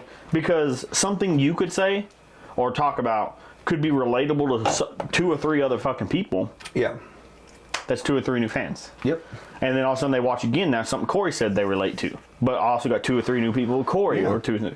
You know, that's all it is. I want to, the other goal of this is, like earlier, we're talking about the men's mental health. If we talked about something that helped somebody, I don't care if it helped one fucking person. If it helps somebody get past some shit, that's a win to me. You should put this underneath the comments, and you should put the suicide hotline number underneath it. Oh, I would love to do that. I think that's cool. Hell, I'm one of those. I'll put my fucking email under it. If they really want to talk about something, they really need someone to talk to, message me, you know? Yeah. And if I got one message from one person like, hey, man, what y'all talked about helped me through the day. Bro, that would mean the fucking world to me. Yes. You know what I mean? That's cool, man. I really like that. It's not just for you, you know. It's for a lot of other people. So that's cool. And like you said, as long as you enjoy it too. Yeah. Yeah. And I've watched most of the podcasts. I haven't watched the one with Jordan, but the one with Isaac, the 2 with Isaac, and then the one with Waylon was really good. I love those ones. Those are definitely my favorite so far. Yeah. I'm loving this one. This one's just this one's been a fucking blast. Oh, I was scared. I was like, I'm gonna be so boring, but that's why I got drunk. That was the thing me and Isaac talked about. Once you start talking, you forget you're on camera. You're just in a conversation at that point. And I've had podcasts before, not like this official, because I've done it like just on my phone, like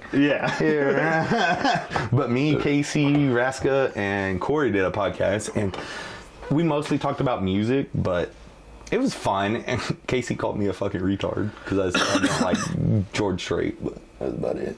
No, see, I just love conversations like this. It always brightens my day. And like I said, I've been in a funk and a little rut. But doing this day, I'm like, this is what I needed to get back into. I needed that little, like, this is why I do it. And I love these conversations. Yeah. like I said, I would love to get Daniel on, but Daniel's being Daniel. Yeah, Daniel's kind of a hard one too, though, because he lives in fucking Midland. So like, you'd have to catch him on a weekend early. But he knows he can stay at my fucking house. Yeah, I mean, he usually stays at my house. That's no problem. But I mean, I think Daniel would be good. I really do. You might have to get him a little drunk. But well, see, I feel like that's a lot of people. They get nervous. They get scared that they're like, man, I don't know if I'm gonna be good or not. Well, it's not the fact that like we're not gonna be good or like I'm scared to talk to you. It's the camera. That's what I'm saying. That's gonna go on YouTube. So that's out there. And as long as YouTube's alive, that's out there. You know what I mean? Exactly. And I get the nervous. I used to be so nervous doing my videos starting out. Now it's easy for you, huh? It's still not easy. You get nervous? Oh, I still get nervous. Really? These I don't get so nervous with because somebody's here with me. Yeah. I don't get so nervous with those. See, I got a little nervous, but it wasn't like once we started talking, boom. It was like the solo ones I get nervous with because I will literally get. Oh, you've done solo ones? Not podcasts, but like the solo videos, like doing beer reviews. Oh, okay, yeah. I'll get behind here and what's going on YouTube, and then I'll fuck something up and go stop the camera, come back, delete it, and then I'll practice it, and then and I've actually learned a technique too. Do like a pre video help me so much. So I'll do like I won't pour the drink, I won't bring the drink out. I'll talk about what I think it's going to be like. So even if it's something like I'm reviewing that I haven't tried before, kind of like just go through it. Oh well, this is what I'll say if it's good. This is what I'll say if it's bad, and do that on camera. Yeah. Then I'll go through, delete it, and come back, and then the next time it comes out so much better. Yeah, and you kind of test the waters to how you want to do it, and then because there's so many videos where I've done a review on something, and then there's like dead spots where I'm like, well, I don't know, and I kind of pause. Yeah. And I think that just comes from experience. You get through that eventually. Yeah. Do you remember when you were streaming and I sent something? Was it bits or something? Probably bits or something. And you had this little poster. I guess it was a poster or like something that said 50 bits for 100 or like a shot or something like okay, so it was a sub equals a shot. So you were sending you were gifting subscribers. Yeah, and then you're like, Hardball, I'm not gonna take a shot, I'm gonna do something else. And I was like, fuck, you didn't even know it was me the whole time. Yeah, you told me the other day, you're like, oh, you're Hardball? I'm like, yeah, that's I didn't know it was you because it's just so random to find people on Twitch, Yeah. And then that was the thing, like some days I had them turned off, and which it would say that at the bottom, some people don't always read the description and be like, not a drinking stream tonight, I got work tomorrow or something like that, Because people want you to drink all the time now. And that was one thing that was I kept because it was follows at first. It was follows for shots. Oh. When I was not very popular. Yeah. That helped me get a lot of followers. Once it got to the point, like there was one stream I did, and someone hosted me on from their stream. They were ending their stream, so like, oh, let's go host this guy. I'll take my viewers over there. Yeah. They rated you? Yeah. He came with 70-something viewers. Oh, okay. And I had to do 20-something jello shots in 5 minutes. Oh, no! And I was doing them. And the funny part was, that I could see in the chat, they were like, hey, talk to us. I'm like, I'm trying to talk to y'all, but I got to do this fucking jello shot. And I was playing Fall Guys. Yeah. And I still placed for the next round while he's sitting there taking jello shots doing the controls. And I remember this motherfucker's a king. King Glass. And so I had to get to the point I had to do, okay, now I'm monetized, let's do subscribers for shots. Because now they're paying money and I will do what they want. Well, I get that. And I changed it. I hadn't streamed it forever. I remember changing the rules. It was like subscriber for drinks, and then it was like tier 2 subscriber for shots, and tier 3 subscribers I'd shotgun. Oh, okay. And so it worked. It'd be $5 for a drink. If you did 2 tier, it's like $7.99. I would do a shot. And if you did tier 3, it's like 12 something. So I would do a shotgun. Yeah. Yeah. I thought that was a good median. Yeah. But I didn't really. I streamed like once or twice after I did that. I've seen like TikTok streamers do they're trying to sleep. Or they're acting like I've always wanted to do that. And they, like, if you hit, like, a bit, the rows, it is, on the TikTok, noise, and they'll, like, they have speakers all out. Those sleep streaming, have you seen how much they make? Bro. There was one, I don't know how much they make, but I'd see the viewers on it, and I'm like, they gotta be making. There was one, he was, like, one of the biggest first sleep streamers, made $16,000 in a night on Twitch. And they're basically just acting the whole time. They're not really trying to sleep, I feel like. Oh, well, he was like actually trying to sleep. You know, he was one of the first ones. I feel like a lot of people act it nowadays, but you could tell like he was like, I'm trying to fucking sleep, motherfucker. Yeah. He was like, obviously Well, he was one of the first ones. Yeah, he didn't have work the next day or anything like that, but he was trying to fucking sleep. He was already like up 3 fucking days straight. Yeah, like now it seems like once you hit that button that makes the sound, they just like go like this and shit and then act it out. Yeah, you know, they play it out too much, you know, and you could tell when people are fake. It's so fake. And even YouTube videos where they're like faking little like bits or whatever, it's so cringy to me. Reactions. Bro. Yeah. I like authentic reaction channels. Like you can tell, like even the authentic ones, they get to a point because they know they got to do some showmanship. Yeah. And I get that. And that's what people like. But at the same time, like the thing I've been told that people like about my channel is it's so raw. It's so real. You don't fucking edit shit. You're just fucking there, and whatever happens. And that's what I like. That is a good thing to do too. Just fucking, because when somebody reacts, like over exaggerates the reaction, it's like, what the fuck? Like I literally want to fucking exit out of the whole. But screen. you know, some kid, like 20, 30 kids compared to one of you are like exactly. They're like, oh my god, that's crazy. I'm like, yeah, bitch, you don't even know what's going on, bro. This is so fake. But where's Dalton at? Is he here? He was at work early. He gets off at 5, so he might be I just here saw by his now. Mustang. I didn't know if he's got a work truck. Yeah, he has that white work truck. Yeah, so he may be here by now, but I'm not too sure. Why hasn't he came on? Does he not want to? I'm not sure. Honestly, I haven't asked him. You really? It's one of those things I don't know if we would have a good conversation because we're around each other so much. Yeah. I feel like it would end up kind of stale. That's my end. That's not on him. It's just we live together. We see each other all the time. Y'all talk to each other all the time. It's like, what are we talking about? Yeah. Yeah, it's one of those things like you, like I honestly, I was stuck. I'm like, I don't know what I'm going to ask Hollis. I have no fucking clue. Well, I feel like we can just carry conversation. It's been it's been fucking great so far. Should we like end it with a shotgun? I know we're not going to end it right now, but I feel like we should. Glass. Oh, come on, Glasshole. Tell him. Come on, Glasshole. That's always the pressure on camera too. I'll shotgun. I'll leave y'all with the shotgun. If I had a twisted tea, we'll see what the White Claws say. Fuck, Glass. I hate White Claws. You can't fucking chug one though. You have shit in there you can chug. But I'm saying we might do one. We'll see where it goes now. We'll see. Okay. I know you love the shotgun. I do. See, that's one thing. Me and Isaac had this conversation. Yeah. And the more I've drank with you, the more I'm like, Hollis will just fucking outdrink me. Because before I was pretty adamant. I was like, I think I could outlast Hollis in a long day of drinking. Yeah. Like a marathon. You might can, to be honest. You might can. I love the marathon drink. I feel when I'm on days off, if I don't day drink, I feel like I've wasted the whole day. But whenever I day drink, I feel like I've accomplished so much. Look, I think I'm the other way around. If I day drink, I'm like, what am I doing with my life? I'm drunk at 12. Well, see, one of my favorite things is wake up at like 7 in the morning. Yeah. Get drunk before 2.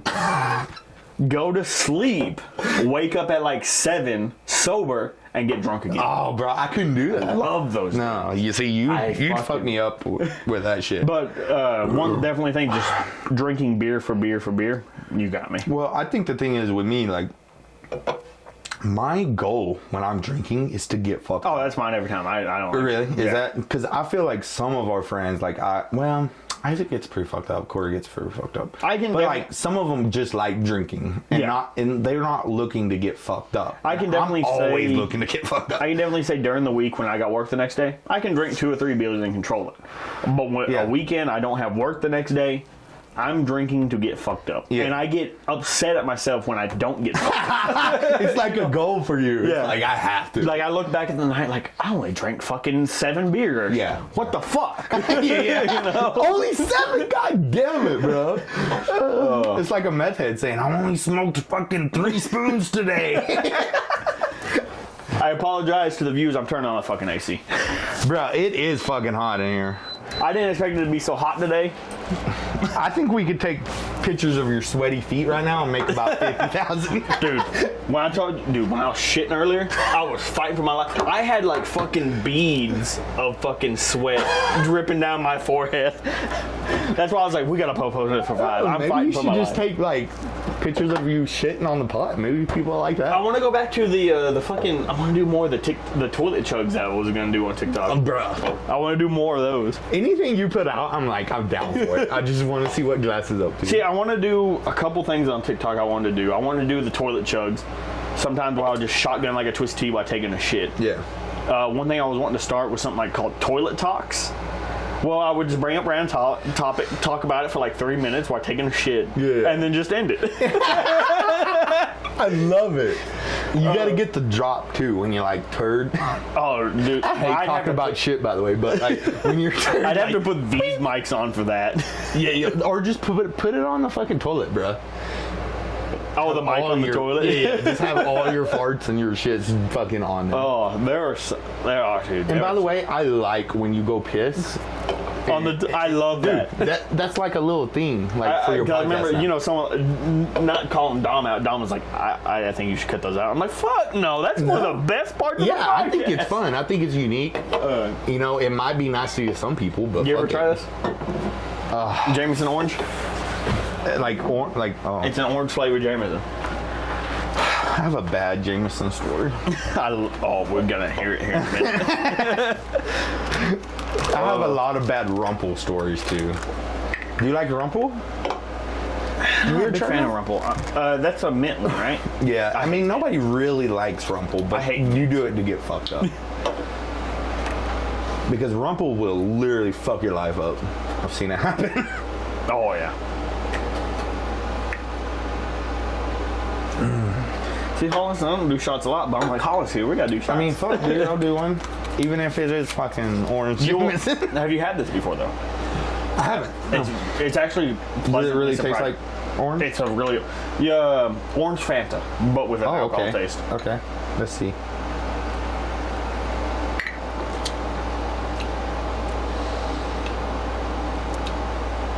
It's pretty good. I hate it. You hate it? What the fuck was that, Glass? Bro, that is literally one of the worst shots I've ever had in my life.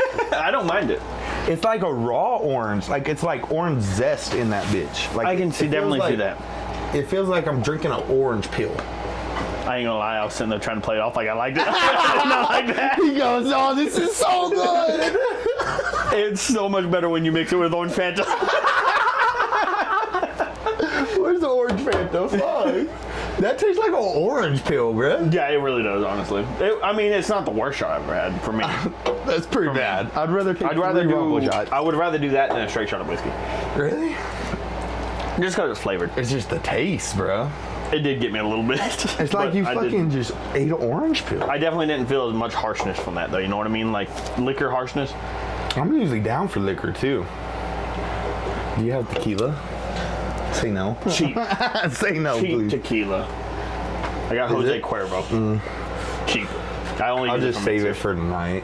Yeah, I just use the cheap shit for mixers. Yeah. I'm not a tequila guy. Well, I drank the other day when I sent that Snapchat. Dude, oh my god. That was so nasty when you said that today. Bruh.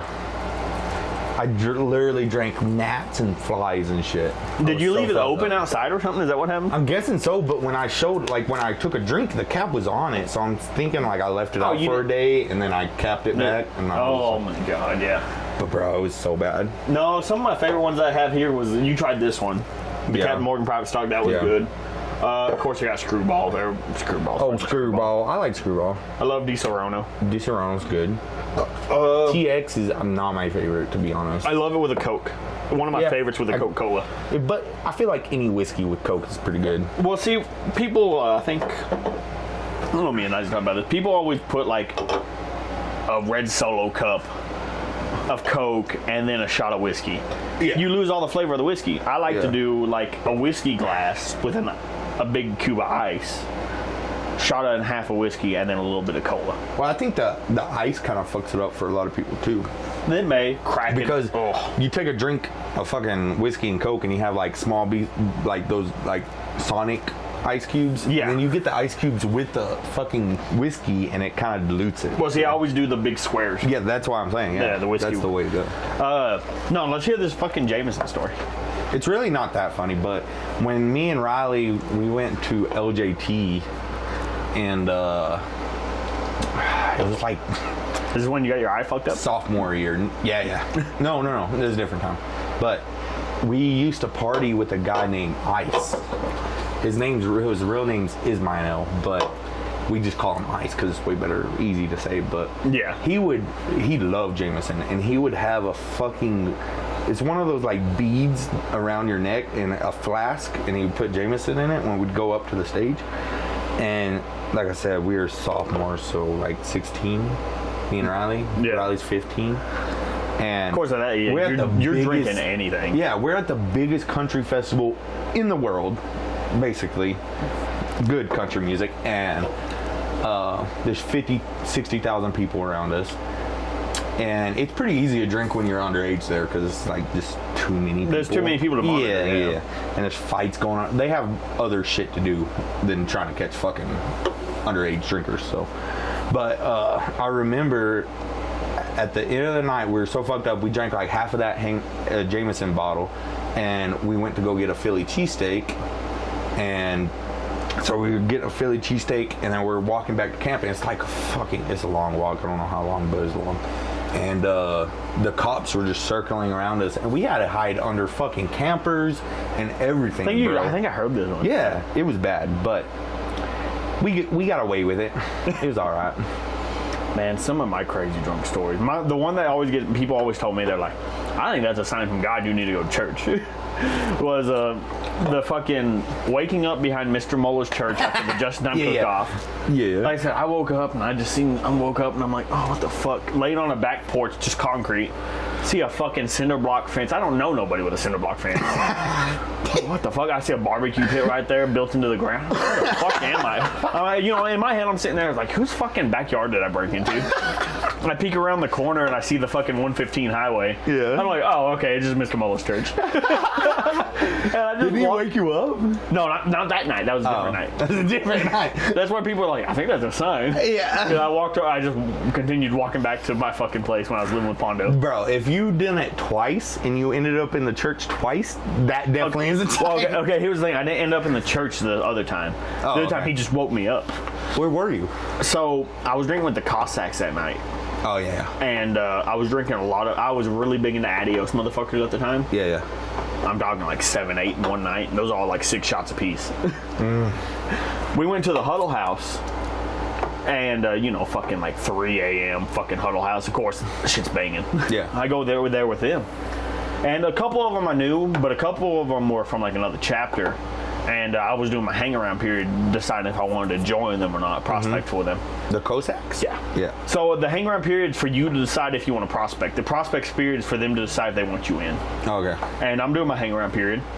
And I ordered, I was fat back then. I ordered so much food. Yeah. I ordered a big old fucking plate with like a side of fucking this, side of that. Yeah. They bring the food out and set it in front of me, and I start going like this. I'm like, I didn't bring my fucking wallet. Oh, fuck. And like I said, I knew a couple of them, but the ones that were there at the Huddle House, I didn't know enough to be like, hey man, I forgot my fucking wallet. Am I paying for this?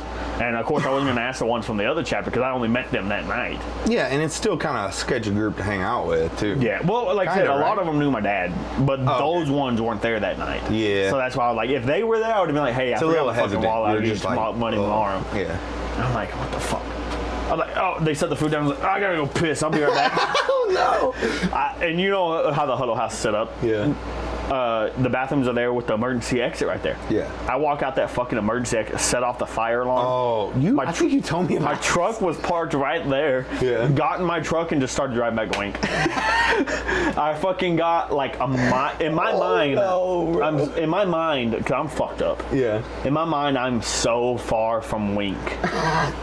Reality, I was only like a mile outside. I'm like, I'm never gonna make it. Yeah. I pull over. It was when I had that little Toyota T100. Yeah. Had a spare tire in the bed. I pull over, turn off the truck, climb in the bed, and just go to sleep using the spare tire as a pillow. Oh my god. Next morning, 9 a.m., 10 a.m., whatever it was. Mr. Muller's waking me up. And I'm like, oh, what's going on, man? You fucking hungover. What's going on, Mr. Muller? And by the way, people, this was also my math teacher back in high school. That's why I'm calling him Mr. When Muller. you wake up, you're just like, oh, praise the Lord. And I'm like, oh, what's going on, Mr. Muller? He was like, you all right? And I was like, oh, yeah, I just got sleepy. Didn't think I was going to make it home. You know, obviously, that's fucking great. He knew. Yeah. So I just didn't think I was going to make it home. I was sleepy, so I pulled over and took a nap. Yeah. And he was like, okay, I'm just making sure you were still alive.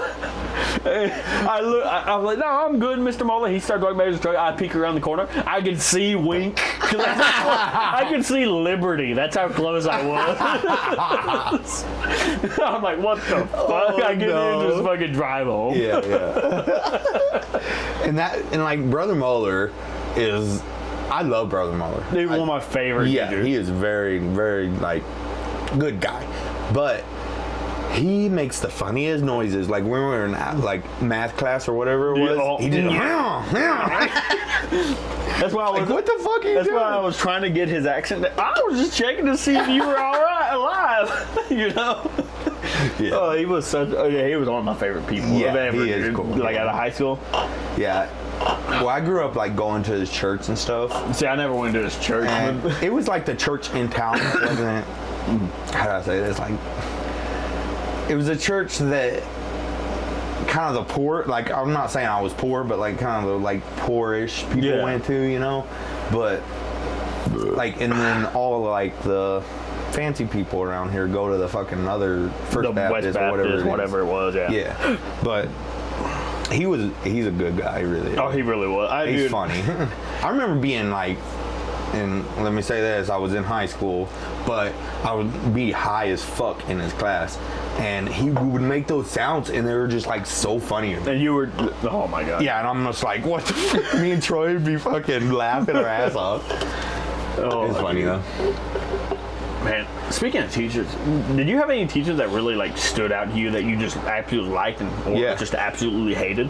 I mean, the two that stood out to me, which I don't really consider them like, it wasn't like a teacher-student relationship. It was Miss Augusta and Miss Fletcher. Oh yeah, those were just generally great fucking people. Yeah, and they showed me a lot in high school. They showed me how to be loyal to your friends and how to love, and those two women got me through high school. They really did. Speaking of Miss Augusta.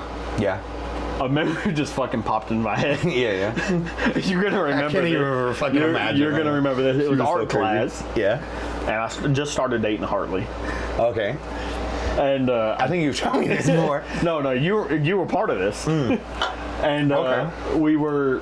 I just went over to her house, and you were asking me how's dating Hartley going or whatever. Really? You remember that? Yeah. I don't remember anything. And you'll remember this part. Yeah. You know, y'all done anything yet? I fingered her. And the way I always said finger. Yes, I remember that. I fingered her. I've always remembered. Come out of the backwoods or what? Dude, I have such a bad accent with some fucking accent. It's just some words, huh? Accent is one of them words. Fingered. Accent. Birthday. And it sometimes get. I actually learned. Did you know there was a thing called an empathetic accent? No. So I learned I had this. I didn't realize I had this. Well, I knew there was something. So if I'm listening to someone talk and they have an accent, I start picking up on that accent and start talking back to them with that accent. Yeah. And I'm always in my mind like, quit that. Like, why am I, like, they're going to think I'm a fucking asshole trying to speak like them, making fun of them or whatever. Yeah. No, I actually learned that apparently empathetic accent is a real thing where you pick up on their accent and you start speaking back with it. Oh, okay. So, like, I got a couple buddies I gamed with and they were Irish. And they, Irish have a very heavy accent. And I would start speaking fucking like with an Irish accent. And I'm like, quit. You know, they're going to think I'm making fucking fun of them. I actually learned it was a real fucking thing. And I've noticed it, like, if I get around some real Southern people, my fucking accent. You take it in, Oh, and it comes out so bad. Yeah. And when I get drunk, it gets worse. Well, even like, just my natural Southern accent. No. Because, and I feel like when you talk on videos, too, it comes out. Oh, yeah. Well, see, when the thing is, too, like... Hey, y'all, I'm drunk, y'all. The thing is, too, you know, like... We don't have an accent to us. No, not to us. Yeah. But when I went up to West Virginia, they were like, "Where the fuck are you from?" Yeah. You know, and I'm like, I had one girl. She was from Texas. She's like, "You're from Texas." Yeah. And I'm like, "How the fuck do you know?" She's like, "Your accent." I was like, "I don't have an accent." Yeah. To me, they didn't have an accent. Yeah, exactly. But, That's the same thing. Like me and my cousin, when we were like 12 or something, we went to Florida for Disney World or Disneyland, whatever it is. And we're swimming in the hotel pool, and a girl comes up to us and was like. You see him lick that bottle, bro? She goes, "Hey, where y'all from?" And we go, "Texas." And she goes, "I knew it. Y'all were from Texas." And she just automatically knew. And we're like, we don't talk different. What are you talking about? I had an incident like that too. Whenever I was up there in West Virginia, I was talking to the people about the wrestling school. And I was talking to him and everything. I'm like, okay, so when do classes start and all this? How much is it and everything? And he was giving me prices and everything. October, whatever it was. I was like, okay, cool, you know, and the conversation was coming in. I was like, all right, cool, I'll see y'all around October. Yeah. And then he was like, hey, I'm about to hang up. He's like, hey, wait. And I pulled the phone back up and whatever. And I'm like, yeah, what's up? He's like, Texas. I'm like, how'd you know? He's like, there was a lot of y'alls in this world. Yeah. But he's like, the Texas one is very distinct. He's like, I knew you were. Because, of course, being in the school, they get people from all around the country and everything. So he just called it right out, Texas. Yes. He knew. Yeah. And it blows my mind. The other thing that got that girl, too, was I had to come back to the house and stuff. I was making dinner for us and everything. Yeah. And I was making steaks, trying to fucking impress her and everything. Yeah. And I pulled the steaks out and started draining the marinade. I had them sitting all night, started seasoning them. She was like, yeah, you're definitely from fucking Texas. Because up there, they don't season their fucking steaks up there, dude. They're beautiful fucking steaks. What got me thick, beautiful fucking fatty steaks. Yeah. The cows up there all look great. Yeah. And she was like, because even at a 5-star restaurant up there, salt, pepper, that's all you get. Yeah. She was like, yeah, you're definitely from fucking Texas. Because like I said, she was from. Yeah. She was like, yeah, you marinade. Yeah, I was fucking injecting the steak with like garlic butter and everything. I was going all out. I don't know. I feel like Texas, when it comes to like beef, they're pretty simple. Yeah, but we season. That's the thing. We'll be simple with a seasoning and a marinade. That's simple to us. Yeah. To them, that's over the fucking world. See, I don't know what you mean, like, do they just use salt and pepper there, or? That's it. No marinade, no seasoning, salt, pepper, throw it on the grill. That's it. Yeah. See, okay. Which the steaks were beautiful enough to get away with it. Well, I disagree a little bit, right? So when it comes to like beef, and especially Texas, I feel like salt and pepper is a good, just. I feel like it is thing. Too, but like. Because if you put salt and pepper on something, it brings out the flavor of the beef. Keep talking. I got a fucking piss. Yeah. I got to pee too. Should we double pee? No, we can try. No, we're not gonna double pee. I mean, it'd be a first for the channel. I feel like I should shotgun while you pee though. You're more than welcome to. Guy, I really do have to pee so bad. I've been holding it for a little bit. Well, I've been holding it because I don't want to pee on camera or pee on mic, and I have a small dick. You know what I'm saying? You just didn't want to be the first to pee, though. That was the thing, huh? No, like, you're going to pee, and then I'm going to pee, and they're going to tell, like, oh, Hollis has a small dick. That's what's going to happen. You can't tell from a stream, though. I think you can. I don't think you can, because I feel like I'm tiny as fuck whenever I'm not hard. Okay, I'll shotgun later. You're already done. I'm sure I'll use that. We got the chug bud. Oh, you do? Oh, where? Oh, fuck. They ain't been washed in forever, though. I really do have to pee, though. Yeah, go ahead, man. Okay. Oh. I'm gonna pee on the wall, on like the side wall. No, you gotta go full on water splash. God damn it! Okay. That sounds louder than mine. It does. I lied. I have a good dick.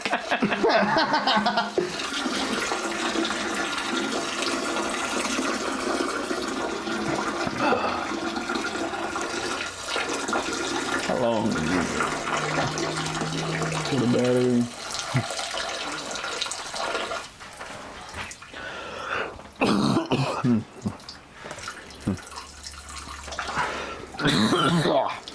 You okay, bro?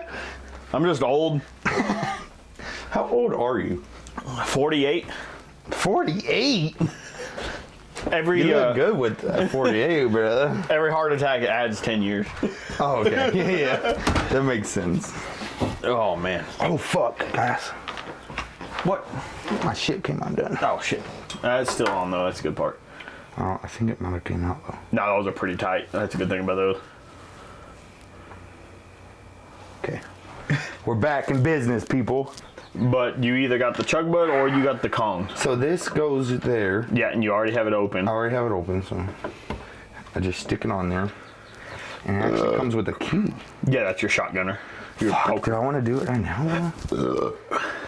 All right, I think we should end the video with it. End the video with it? Yeah. Yeah, you can do the chug bud. I'll try the Kong. Okay. To end Wait, it. what is that? That's the beer bong. How does it work, though? So you pull this, put it here, leave this hook up, and you pour your beer in here, pull it off. Yeah, I was thinking that it was like a koozie, and then you... Well, it's a double. It's a koozie and a thing. Oh, okay. It's pretty cool. I mean, it's definitely a gimmick. I've learned about this thing because doing outside is one thing. Yeah. Because drip's always going to come out of this. You're always going to have drip. Yeah. Definitely in-house, it's a whole different story. I have one of those, the shot things that you... Oh, see, I don't know if I can do that. I feel like it's too much pressure. So Then again... I'm going to tell y'all a story. It's so funny. Do you remember Coach Shaq's wife? Yeah, Miss Shag. Bro, okay, so I buy this syringe thing with the beer just for this wedding, and it was Jordan and JC's wedding. And Pretty recent. yeah, like 2 years ago. Oh, no, I'm thinking of Right. a baby shower or something. Yeah. Oh yeah. It was like 2-3 years ago or some shit like that. But so all the coaches, the teachers are there and shit, and I'm fucked up. And I bring this fucking shot thing full of beer, and everybody's like, "Oh, Miss Shaq, do it." So I have this shot thing pressed up against my chest, So she could off. Yeah. But she was doing it. She had it like this, but she wasn't doing anything. Like she wasn't pushing towards me. So I had to come into her, and it fucking all over her face. Fucking, it was so bad, bro. She's like, "What the fuck, Hollis?" I'm like, "You're my computer teacher. Why are you doing this anyway?" But whatever. Dude, some of our, like, we were going back earlier, some of our teachers were fucking wild. They were wild, man. But they were like secretly wild. Oh, Because definitely. they had to be. Dude, the one I always heard fucking crazy, that Coach Sanchez was a fucking drunk. So I never, Sanchez was like, I've never been around him when he was drunk, but I have heard that where he like... Yeah, I was never around him drunk. I loved him as a teacher. I thought he was hilarious. He was all right. He was like, he liked me, but it was like a weird kind of like he would like tease me and shit like that. Well, see, that's what got me about him, because you could tell secretly his humor was dark as fuck. Yeah, you could tell. Yeah, like if you got this dude drunk, he would fucking tell you some crazy shit. The day that always got me, I don't know if I ever told this on the podcast. I probably did. It was Waylon. I probably told this on Waylon's podcast. Waylon, he was like, "You want to snort that pixie stick?" And I had a pure white pixie stick. And I poured it out on the desk. I pulled my lunch card. Remember the lunch cards we had? Yeah. I pulled it out and I started chopping this thing up, making a big old line. Yeah. But he didn't see me. Coach Sanchez, I was near the front. Yeah. Remember, he had the computer here. Yeah. He didn't see me pour it out. He just saw me chopping it up, whatever. And I made this line. He saw me making the line. And he looked over at me. I fucking full eye contact him. And he literally didn't say a word. He just to the other fucking screen and just went back to work. I guarantee this motherfucker thought I did a straight line of coke in his class and did not care. He looks a little bit and he's like, okay, yeah. Like, I mean, what are you going to do as a teacher? Like, fuck. Even if your kid's fucking actually just fucking doing pixie dust, like I would be like, okay, let's see what's going on. But still, like, fuck it. I made dead eye contact with him, stared him the entire line. Yeah. He was like, I am not fucking with this dude. Or maybe he's like, fuck it, maybe I should hit him up after school. One of the other teachers that got me was Jones. And it was because of one thing that got me. So me and Pondo would come out of class. He'd be in this, I'd be in this class, he'd be in this class. Yeah. My locker was over here, his locker was over here. Yeah. But we had Coach Jones next. Coach Jones was like kind of dead center in between us. Remember I used to carry that briefcase to school? Mm-hmm. So I'd come out of my class, he'd come out of his. I would set the briefcase down right in front of Coach Jones's class. He would come by, pick it up, go to his locker. I'd go to my locker, get my shit. Then we'd come back, meet in Coach Jones's class, and he'd just set the briefcase down next to my desk and keep walking. And it was just a running joke we kept doing all fucking year. Yeah. And I remember one day I did it, and as I'm walking off, you can just hear Coach Jones, does nobody see this? Because we always just did it so nonchalant. Yeah. He just like straight drug deals going on in front of his class. I got a pound of meth in this fucking No briefcase of coke. Exactly. Oh man! But all those guys now that like they taught us and they were our coaches now, and now like I don't know anybody at Wing. Like the only one there, coaches. the only one there still is Hands. Hands, yeah, and he was like a track coach or some shit. Like Yeah, well, I remember seeing it was earlier this year. I fucking hated Hands. If Coach Hands watches this shit, fuck you, Coach Hands. I didn't mind him. But no, you're all right. You're not bad. Yeah, I remember seeing like it was like last year or something like that, and it was like Coach Hands 10-year service award, and I was like, he ain't been there for 10 fuck. God, we've been gone exactly fucking long. Yeah, he was new when we fucking were in school. I think the last one that I truly knew that left recently was Coach Lore. Yeah, I didn't like Coach Lore either. Dude. Fuck Coach Lore. I love Coach Lore, if you're watching this, fuck you, bro. I loved Coach Lore's class. I don't know why he liked me, though. He started liking me. Like, when we were in, like, junior high, and Coach Sanchez and Laura was, like, our football coach, right? Yeah. And I was... See, I didn't have Laura as a football coach ever. Well, I guess you were a freshman then, so you wouldn't... Yeah. Yeah. Yeah, but, like... I don't want to toot my own horn, but like I was like pretty fast for my like size. Well, you were a grade above or a grade behind. That's true. So yeah. you were a bit bigger than anybody. Yeah, naturally. I was a lot bigger than most people. Like you had Anthony, but I was still bigger than him. But like I was decently fast. Like in the 100, our 6th grade year. Yeah, for like I ran sprint, basically the same as Riley and Jordan. So when we did our 40s, our 40 times, like before we actually like knew what positions you were gonna play and shit like that, they knew the time. They're like, "Fuck, this guy's pretty fast." And Laura was like, "We need to put him as fullback." Oh, definitely. Yeah, that's how. And That's like, he's fast enough. We can put him as fullback. And Sanchez was like, "Nope, he's a lineman. He's gonna stay a lineman." And he stuck to it, and I was. Well, see, that's me too. You would have made a great defensive lineman. Yeah, I mean, I was defensive lineman. But that was the thing, though. Yeah. I mean, fucking, you got to play both sides at such a small school. Exactly. They wanted me at fullback and lineman, and I was like, I would have did fullback, but. Oh man, see, the one thing I loved about Laura's class was I was one of the worst students he could have ever had, but for some reason he liked me. I had it's kind of crazy. I had Seth Abbott, Waylon, Gabriel, Jim Bob, one of the girls that transferred. She was that Spanish girl in our class that transferred like straight from Mexico. I'm trying to think who else was in our class. I can't remember everybody. I remember that girl. She had like glasses on. Real skinny, yeah. And whatever the class was, the ones that got me was Seth Abbott. Seth Abbott, Mr. Wildcat, hardest working dude there was when it came to schoolwork. And I didn't give a fuck. Like, I didn't try in Spanish class. Yeah. There was one thing. Remember, he'd always hand out, like, the packets. One would be, like, some questions in Spanish. The next would be, like, a word cross. The next would be, like, color the bears to the right color with the sky and all that. Mm-hmm. And I couldn't do word cross because of the eye thing I got. Yeah. And the first page, I didn't know any of the fucking answers, so I didn't do it. I would color the bears. And I would do it all wrong on purpose. Yeah. And then I would get the packet back 98. Yes. You know, well, like passing grades. Do you remember the vocab cards you have to do? You do a stack of vocab cards, the English definition, and then the back Spanish definition. Yeah. And you would have to put them in a stack, put them in vanilla envelope, full heading, this period in Spanish, this date in Spanish, and that in whatever in Spanish. Your name.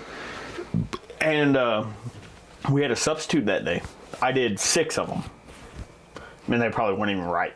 And I put a big empty blank stack in the middle. So you'd get 3 on each side. So he'd be like, okay, these are good, these are good. Okay, he did all of them. Yeah. And then the teacher right at the end, I'm writing the full heading, getting ready to write it correctly. She's like, make sure you put the full heading on there. So I put Jeremy Glass full heading. The words full heading. Yeah. Seth made a 98, I made 100. He did everything right. I ate his paper one day and he got in trouble.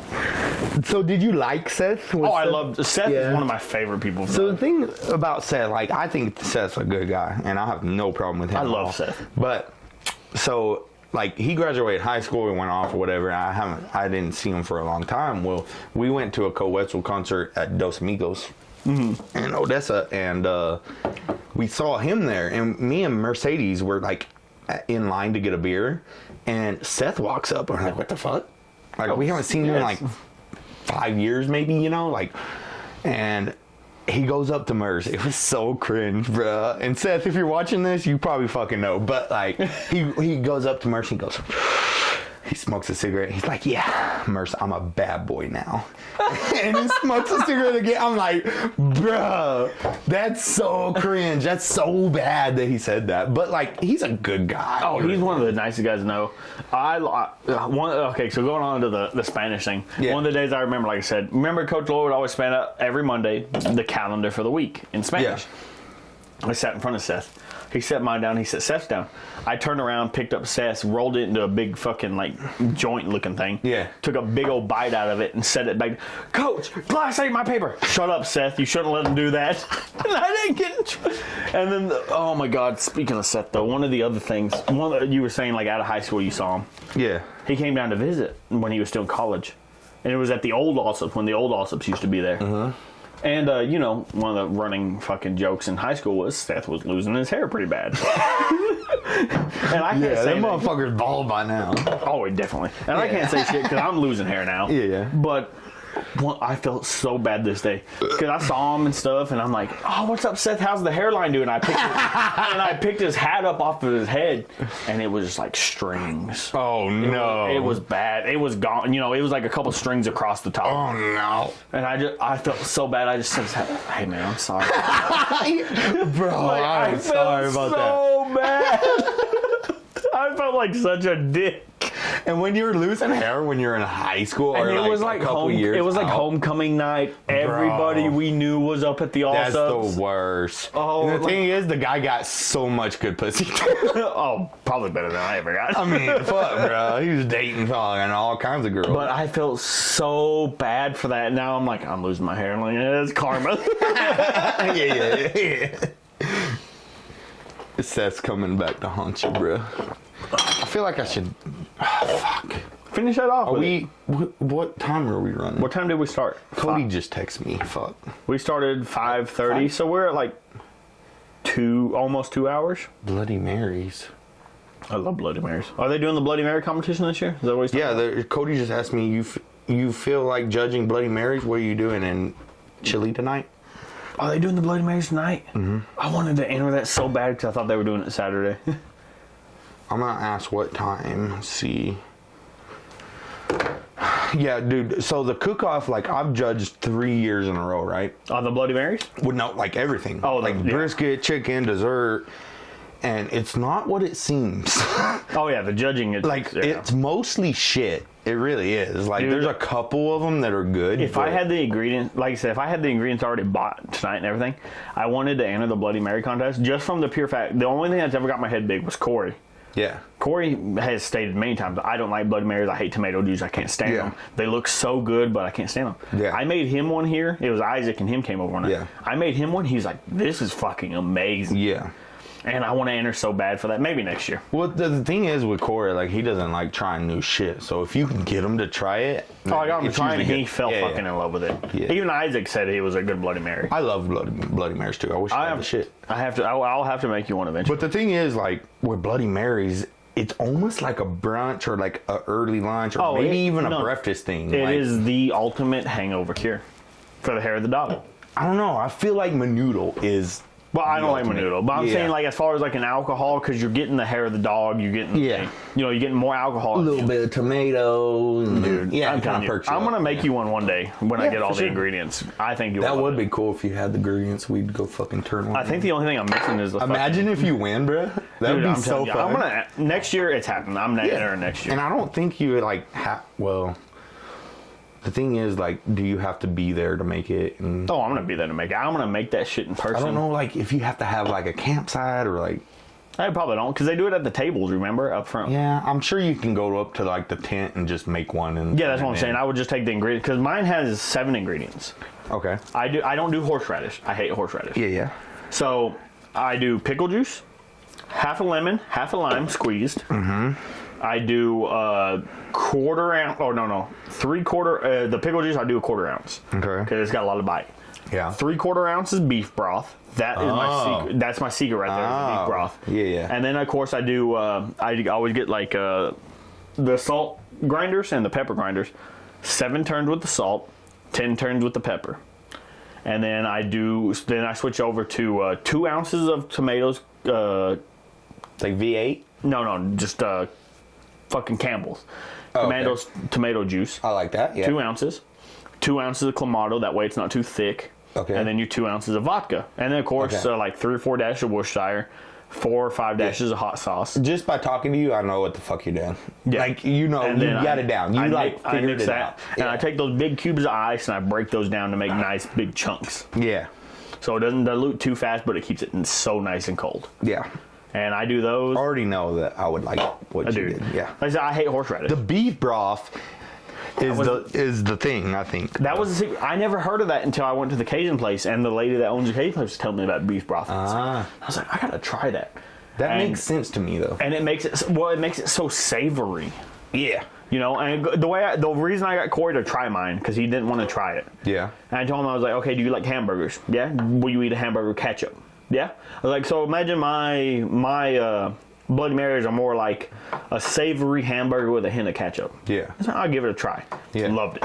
Yeah. He was asking me for one the next day. Yeah. I mean, like, the best Bloody Mary I've ever had was in Vegas at the Stratosphere. And like Vegas is a whole other game. Well, Vegas is like a Bloody Mary thing, too. Like, every hotel has, like, a Bloody Mary, you know? So, but when we went the first year, my 21st birthday, to the Stratosphere, it was like me, Riley, all my parents, my sister, and my grandpa. And I don't know what it was, but it was like, it felt like a simple Bloody Mary. Yeah. But it was sometimes so simpler fucking better. good. And like, I gave it to my grandpa, and he's like, you have to go get me one. Like, from that guy. Don't fucking go to another bar. Go to that guy and get me a Bloody Mary. See, okay, I can't get my coworkers to understand this. Maybe you will, and maybe you won't. So, because when I make Bloody Marys, I'm like, that's a lot of ingredients, a lot of work every single time you make it. Well, it's not a shit ton. It's about 5 minutes to make every single one of mine. They're like, why don't you make like 3 of them in one pitcher and then just pour you them? Yeah. And I tell them, I'm like, it's not the same as making a fresh one every single time. Yeah. And when I went to pick up my dad's truck, we were in a town called Tenney, Texas. Mm-hmm. They had like this famous place called the Silver Dollar Steakhouse. I mean, it's like super famous. Mm-hmm. They have Al Capone's bar. Oh yeah. They flew in. Al Capone. They had like some French background for the bar that they flew in, like mirrors and stuff. They had a German mural. They used to have like Billy the Kid would hang people there. Like super famous place. And they had a green chili Bloody Mary. I saw that smell. I was like, I gotta try. I love green chili. Okay. So I gotta try it. But they pull up this pitcher of the premix, pour some in a glass, and then they pour they shake it up a little bit. Yeah. They pour some in the glass, and they pour the vodka. I'm like, okay, let's try it. So it's like pre-mix. No, they make their own mix. Oh, okay. They would make the mix in a large pitcher, and then pour it, and then put the vodka in. Oh, okay. And I'm like, okay, let's give it a try.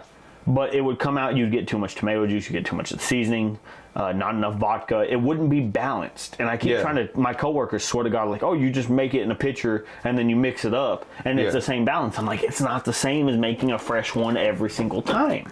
So do you think it's like the ingredients like fall into the bottom if it sits fall there? Into the bottom, you get too much tomato juice, you get too much of the vodka, you get too much of the Clamato. Yeah. And even if you shake it up, mix it, it just still doesn't, it doesn't come out fresh to me. Yeah. Now, like if I'm making 3 of them at once, I can maybe see making them in a pitcher and then pouring all 3 at once. And then stirring each one and then... But at the same time, I still don't feel like it's the same.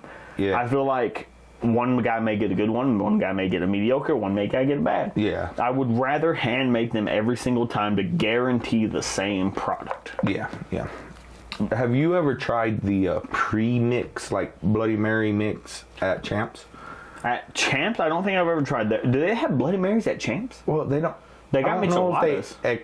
Yeah, it's like a michelada mix, but you can use it as a Bloody Mary. Yeah. Yeah, you can just pour that in a glass and put some vodka in it. Honestly, their micheladas are hit and miss for me. Yeah, I've heard their micheladas are really good, but some days I've had some good ones. Like the michelada that I like is what I haven't had it in so long, but it was always a styrofoam cup, like a small cup like that, and a little bit of ice, and then just buy me like I think it's the Soul. Like, oh, I love Soul. Yeah, I know. And I just pour that in there and then put a lot of lime salt on it. It's good. See, but it's like a couple drinks, like 1 or 2, and then you're done. Yeah. See, they've done some Bloody Mary mixes I've liked. I got a couple from up there at the side door. One was way too fucking thick. You just pour in that and then pour in some vodka. Way too thick. Didn't like it. You don't want the thick. There was another that was just all right.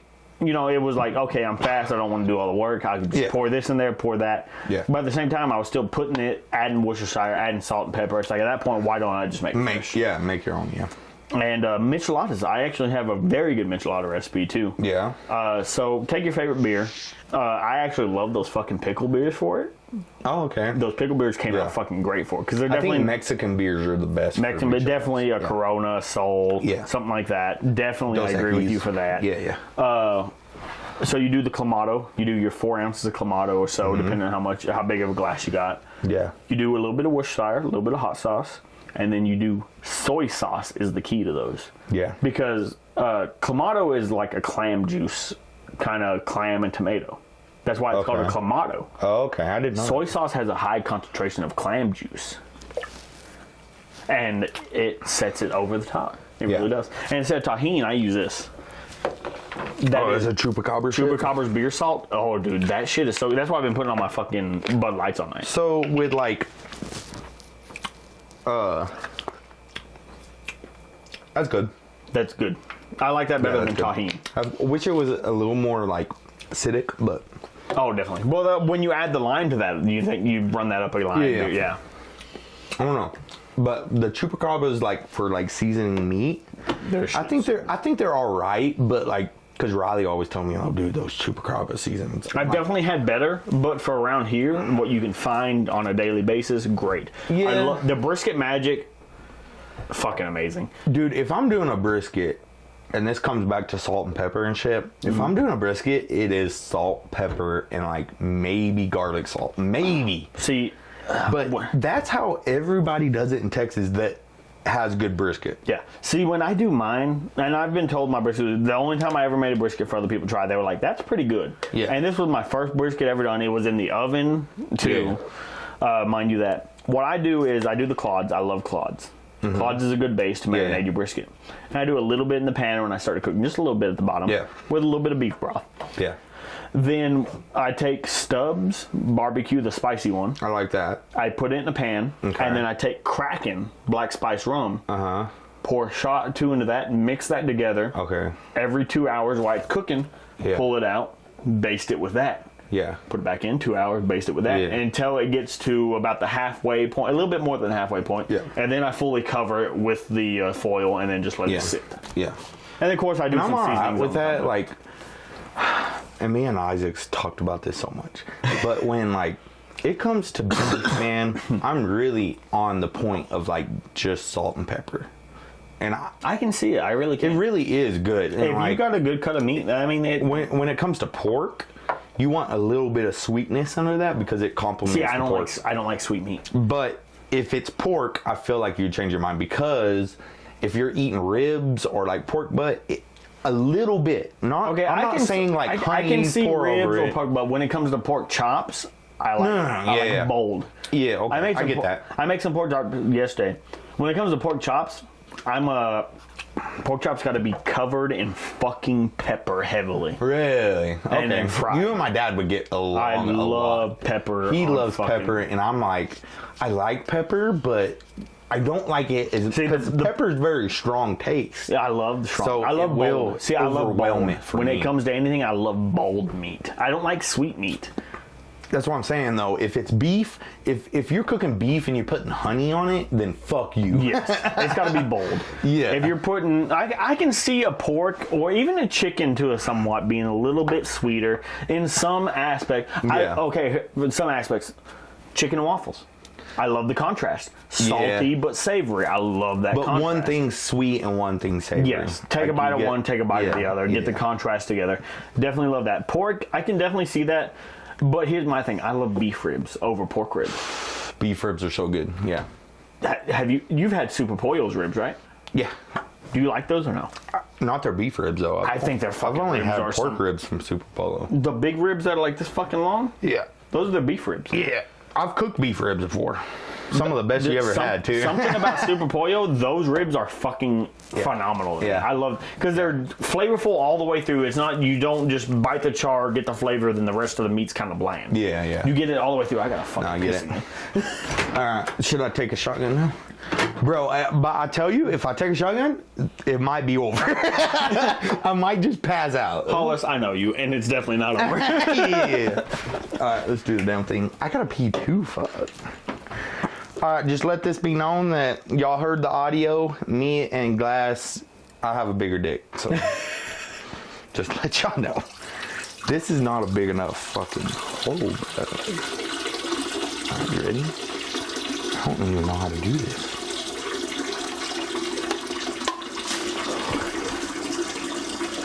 Oh, shit. Glass, I think I got beer on your camera. What? It's all right. We're all good. Y'all heard the audio. Let this be known. I have a shinier asshole. We're all good. Let's just wipe this lens a little bit. You got beer on the lens? Let's wipe it a little bit. Yeah. Oh, you got it more on the camera than you did the lens. Yeah, we're good. It's just a little spray. Is it good now? No, it is. Yeah. I didn't think it was going to do that, bro. Oh, this is the littlest hole of all time. Okay, wait. I don't need a poke a hole, do I? Yeah, you do. Oh, you do? Yeah, you poke the hole and then you turn it up.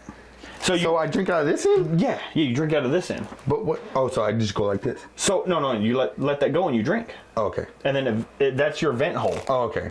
I was like, it's a beer bong size shotgun put into one. All right, you ready? We got to get the camera right. Wait, it's not coming out, Glass. Did you? Oh, I didn't poke the hole. Fuck, what do I do now? Hold that, take the thing off, and just do a regular shotgun now. Okay, I think that's, yeah. Yeah, because you can't open that for sure. Yeah, I can't. Well, I mean, no, I can't. No, you cannot. Yeah. Here, hang on. There you go. Okay. We're good now, guys. I got the fucking thing all fucked up. Yeah, you're supposed to open it, turn it up, poke the hole, and twist. Yeah. We figured it out. It worked. It worked. Oh my God. I'm about to pass out, guys. No, you're not. I think I've been the drunkest on this podcast, right? Definitely. You came here pretty drunk. But what are you fucking expecting? Like, don't be a bitch like Isaac. I'm just kidding. I love you. I just gonna love this podcast. You think? Oh, one. I didn't like talk mad shit about him, right? Yeah, you Fuck you, Isaac. No, he's gonna. Isaac's gonna love the podcast. I'm loving this fucking podcast. Do you like it really? I'm enjoying did I not this. like? Be Honestly, much? You're up there with like fucking Isaac for sure. Yeah, I'm fuck you, Isaac. Time. We're taking street shots at fucking. No, we're making bacon bombs again. Oh, okay. Can I pee first? Definitely. I'm gonna pass out, guys.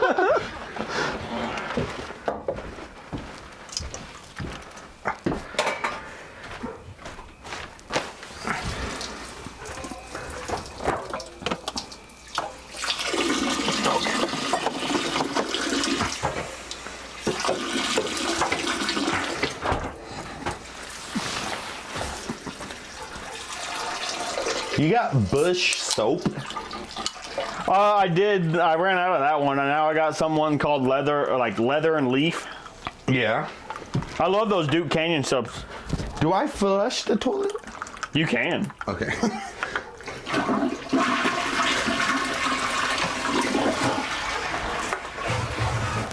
There's those noises.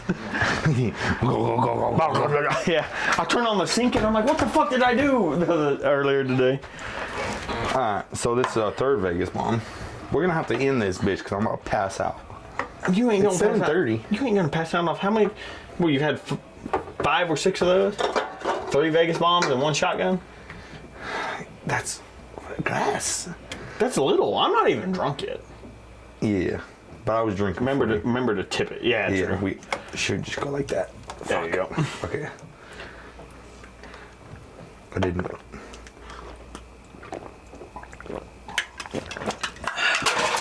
That's good. Those are so good. My beer is full of Vegas bombs.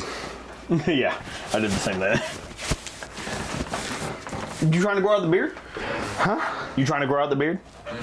Is it not grown out already? No, I'm talking you like trying to grow out the beard. No, I mean, I honestly feel like this is like the longest it's gonna get, to be honest. I'm trying to grow out the beard. I'm Like trying to long. I want to go to the end of the year before shaving it. Son of Anarchy vibes. Oh, they didn't really have big They had beards. beards. Opie did. That was it. Opie and fucking what's his name? But Opie died in like 3 seasons. The fat one. Bobby. Bobby, he had a beard. But he died in like 5 seasons. That's true. But I want to get to like here before the end of the year, see what it looks like, see if I like it. Like Duck of the Dynasty. Yes. Yeah. Okay, so all right, so If you start shooting ducks, I'm gonna be pissed. No, I'm just kidding. you don't like shooting ducks? I mean, I feel like they. I want to eat duck. I want to try. I've never tried told duck. me that they taste like cardboard. No, I take that back. I did try duck. I tried a duck gumbo. It's pretty good. I tried duck. It was like at a fancy restaurant when we went to Corey's bachelor party in Vegas. And Daniel got the duck, and it was like cherry glazed duck. It was all right. It wasn't bad, but I'd rather have a steak, you know? Oh, definitely. 100%. So, you like your seltzers. I'm not a big seltzer guy. The thing is, man, about these seltzers, so many strawberries, all the strawberries. But, like, I don't know what it is. Like, beer doesn't taste that good to me anymore. Really? Yeah. Even light beer? Yeah, even like drinking Michelob. And that's most likely the lightest fucking beer you're going to get. Okay, well, I got these right here. Oh, did you get me one? These, yeah. Well, these, I've never tried these before. I saw them in the store. They looked They interesting. look like, I like the, whatever you call it. The labeling on them. Should Yeah, we they show? looked interesting. Even even the box was pretty interesting. Yeah. And cool. I saw them. I was like, you know what? It's called the Elite Light Lager. They're called 8s. No shortcuts. It says on it 90 calories. Organic grains, which throws me off because anything organic usually. So sucks. if they call it a lager, what Lager is is like that? a Budweiser. Oh, okay. I probably won't like it then. Yeah. Well, that's why we're here to see. That's why I brought you About one. to like burp so loud. Never had them before. I was like, fuck it. I'll buy one thing for us to try that we've both never had before. Cheers. Love you. Hopefully they're good. Probably not though. Nope, definitely not. Definitely not. It tastes like weed, bro. I don't like that at all. So when we went to Fuck. the UFC thing I did not like at those. Khabib and Connor, Yeah. that's all they had was lager. Like, it tastes like fucking pot, bro. But I got fucked up off of them. Yeah, I did not like those at all. Those Drew were, was so mad at me because I was like, Khabib. And then all the Irish people would come and just start fucking talking shit. And he's like, bro, we're going to get our ass kicked. Yeah, but isn't Jordan a Conor fan too, though? Oh, he's a big Conor fan. He's like, that's his favorite fighter. So I was giving him so much shit. Yeah, I knew that was going to be. Bro, when he choked him out, I was like, fuck you, Jordan, you little bitch. Oh, yeah, dude. he was pissed. And he wasn't drinking that night because Jordan got fucked up the day before. So he was like kind of like on the slow, like just hangover, but still recovering. And I didn't get fucked up the night before. So I was like, let's go. And that's the same fucking fight that, what's his name? My balls were hot. Lewis? Oh, Derek Lewis, yeah. That's the same fucking fight. Like, literally that fight. Was that the night he beat the tall white guy? The Russian guy. Steep. Oh, not Stipe. He's like, oh, yeah, Trump I know told who me you to fuck about. this Yeah, they Russian told me I gotta motherfucker. fuck this Russian. Yeah, that's the same fucking fight, bro. We fucking saw. Dude. I was like, Jordan, you literally went to the best UFC I love ever. Derek. Oh, that was a great one to go to, yeah. I mean, you had Lewis, my balls was hot, and then you had fucking Khabib jumping over the fence, and dude, like, I can't remember. I think it was Stipe versus Ngannou one. That me and Pondo had gone to with Dalton. Dalton was our DD. And we went to Buffalo's. Stipe lost that fight. No, the number one where he won. The one where he shocked lost everybody. The second one. He lost the second one. But he won the second one. No, he lost the second one. Won the first he one. didn't. Yes. No, he didn't. Because look it up. Stipe won the belt, and then he came back and fought him and beat Stipe. No, Stipe had the belt. Ngannou challenged. No, Stipe I don't think won. so. And then Stipe lost the belt to somebody else. Stipe won the else. first fight, and Ngannou won the second fight. I'm pretty sure, I gotta look it up now. Maybe. Oh, I think I'm right, bro. You might be. You're a bigger fan than I am, but I'm pretty sure that was the first one. Because him and DC had a thing between that. Because I think it was a thing Stipe lost or won the first one because it was like a huge fucking upset. Nobody expected it or nothing. Stipe did win the first one. That's what I just said. He won the first one. Are we confused? You're saying he won the second one. I'm saying he won the first one. Stipe won the first one. Yes. Yeah. Okay. Well, yeah. I fucked up there. Yeah. Stipe won the first one, and then he lost the belt to somebody else, and then Ngannou beat Stipe, and then Ngannou won the belt. I'm pretty sure I said Ngannou won the second one. No. Let's run it back. We're gonna see when this is Let's run it back. But we were at Buffalo's. We got there at 3:30 p.m. For the fight? Okay. Because I wanted a good table. I wanted one of me, Pondo, and Dalton. Okay. I wanted one of the booths because they had the charging station for your phone. Yeah. Because we were going to be there forever. And I wanted a good seat. We stayed till 2 a.m. that night. Dalton was our DD. Of course, Dalton had one or two beers. Fine. We bought his food because he was the DD, so we bought his food for him. Yeah. Fucking me and Pondo. Do you know what our fucking drinking tab was that night? Take a guess. $750. $900. Oh, I was close. I was kind of close. You were close. But here's the thing, too. The first waiter didn't give a shit because his shift change was coming partway through. Yeah. And he knew we had DD, so he didn't care how much we drank. Did you tip him? Oh, we tipped him like 100. Yeah. The second waiter didn't care at first. About halfway through, he's like, hey, I gotta let me out 2 drinks an hour. We weren't fucking having that. Fuck that. So we started going up to the bar and paying cash. Yeah. And then just going to sit back down. Once the bartender found out what we were doing, he's like, okay, I can't serve you anymore. Your waiter's got to come get your drinks. Fuck off. The table next to us, they were old enough to drink, but they weren't drinking that much. Hey, man, here's $20 to get us 2 Dos Equis. They were good. Finally, the waiter came back. I guess y'all are going to get your drinks however you're going to fucking get them. So just tell me what you want. Because he knew he was losing that tip if he cut us off. And like I said, we had a DD. So we weren't being loud. We weren't being obnoxious. We had a DD. And we were drinking a shit ton. Like I said, $900 plus whatever we spent at the bar, plus whatever we gave to those 2 next to us, plus the tips. Like, we were fucked. We had to watch the fights the next day at Pondo's anyway, because we didn't remember what the fuck happened. You know? Oh, that big old dude was fucking knocked that dude out. And, God, Dalton dropped me off. This was still when I was living at the fucking campers. Yeah. I remember opening the camper door, falling halfway in and out that motherfucker and sleeping, just legs outside, head inside. Dalton told me fucking Pondo threw up all over the side of his fucking car on the outside when he dropped me off because he said, I got out, Pondo was like, I gotta piss. closed the door, threw up all over the fucking car. Yes, bro. It was... Bro. How many bars have you got kicked out of? Can you count? I've never been kicked out of a bar. Never. So, okay, so my 22nd birthday, we went to Angelo. And Dolly Shine was playing like one of their last concerts. I don't know. You probably don't know Dolly Shine. But they're like an OG kind of like a singer-songwriter band. And they're breaking up. Yeah. The lead singer was going to go somewhere else. So, it's his... You need their another yeah, give me another one. Their last fucking Strawberry performance, basically. It don't matter. Wild. Anything? Yeah, that's Wild good. Akia Smash? Yeah, that's good. Yeah, thanks. And so, like, it's my 22nd birthday. I'm going to go all out, you know. So, have you ever been to Blaine's? No, I've never have. Okay, so Blaine's is like a famous bar in San Angelo. And it's like small, but it's like where like good people go to fucking perform. Just like a regular old like famous honky tonk. Yeah. And we went there, and then when they got done, we're like, hey, I'm fucked up, and we're like, hey, let's go a couple bars downtown. So we go to like this fucking like sports bar, kind of like, it's not like a country bar, you know, it's like rap fucking music and shit. And supposedly I got so fucked up that I was dancing with this fat Mexican bitch, and they just kicked me out, right? And I was like, what the fuck was I wasn't even drinking. I was just dancing. And then Robbie, we got kicked out, and Robbie Sellers, you know him? Robbie Sellers? Is that Keisha and okay, yeah, Sellers? yeah. Yeah.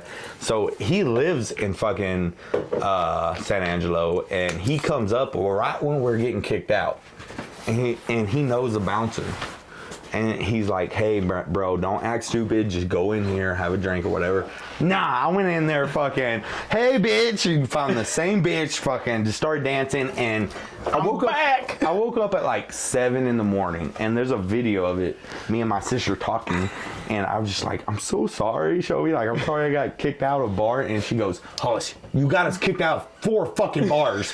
I'm like, what? I don't even remember going to 4 bars. What the fuck's going on? But so, one of the closest times I've probably ever been to being kicked out was, you know James Wilhelm. Who? James Wilhelm. Half black, light skinned kind of. He used to rap here in Wink and Kermit. Oh, Young yeah. TK. Yeah, he stinks. Yes, very stinky guy. Wash your fucking clothes and take a shower, motherfucker. Yeah, but take a fucking shower, bro. It was me and him and Dalton. Neither him or Dalton were 21 yet. Yeah. So I told them, we'll go to Buffalo's, I'll pay for y'all meals, and then we'll go till I get cut off. This was before I learned Buffalo's just doesn't cut people off. Yeah. And yeah. you know, I'm fucking drinking. I'm getting fucked up. And I'm like, at this point, I'm trying to get cut off. Cause I'm like, okay, it's time to go. I'm getting pretty drunk. Let's just get myself cut off, and then we'll get the fuck out of here. I had like 6 Long Island iced teas that night. Yeah. And then one of the last couple ones, I was like, let me get a Long Island. She brought it to me. She went to the table next to us to take their order. Mm-hmm. I looked her dead in the eyes as I chugged the entire fucking thing, looking her dead in the eyes. Yeah. I need another one. I'll be all right out with that. Couple drinks later, we're okay. So you know how Buffalo's is in Odessa, right? You've been to that one. Yeah. So you walk in, you have that the little dining area with the benches. Beyond that, you have the little hallway that cuts to the bathroom. Mm-hmm. And then right next to that, you have the door that goes into the bar area. Yeah, like smoking. Yeah, bar. So we're sitting on that bar area right there at the door. Yeah. People are coming in. I don't remember this too much. Dalton was sitting there like, dude, every fucking girl that walked in that was good looking. Yeah. Damn, Dalton, look at the ass on that one. Her boyfriend is standing right next to her, arm around her as they're walking in. And they said most of them fucking looked back like, that motherfucker's drunk as shit. Because they looked at me and could tell I was drunk. Anyway, I guess I got to the point I'm like, let's get the fuck out of here because they obviously ain't cutting me off. We're leaving. I told y'all this last week. I don't like fucking iPhones. Yeah, bro. That green message shit is bullshit. You need to get an iPhone, bro. I hate iPhones. I hate everything about the Apples. Anyway, Dalton had an iPhone, and we're leaving. And they're saying, I remember this. I'm like, Dalton started pulling out his iPhone while I'm trying to talk to him. So I'm getting angry because I'm trying to talk to him. He's pulling out his phone texting. It's fucking iPhone. And I was like, oh, look at this fancy fucking this skinny jeans and this fancy iPhone using motherfucker. As we're like leaving out as loud as possible. And somehow Dalton had a green truck at this time, just old school radio and everything in it. Yeah. These two motherfuckers somehow let me talk them into going to fucking Walmart while I'm this fucking drunk. And on top of that, we have beers in the fucking truck I'm drinking too. Oh no. We go to Walmart. The only thing I wanted one of the FM transmitters. So I could play my music on the way back home. Oh yeah. You know how music is. Yeah, the old truck, and you have to like plug. Well, not even that. You know how like when you're drunk, you're like, I want to play whatever I want to play. You know, it gets that point. And Dalton's like, okay, we'll go get one. So I'm like, you can just keep it that way. You can have it for your truck. We get to the back, and I barely remember any of this. Dalton and James kind of had to fill in some of the blanks. They're like, we get to the back, and I want one of the ones that plug into the truck that don't take batteries. They go off the battery source. Yeah. And I tell the lady up there, well, this is what we're looking for. We want an FM transmitter that doesn't take batteries. She handed me one. Oh, she opens the case, handed me one. Oh, okay, that's what you're looking for. And they said, I straight look at fucking James in the eye.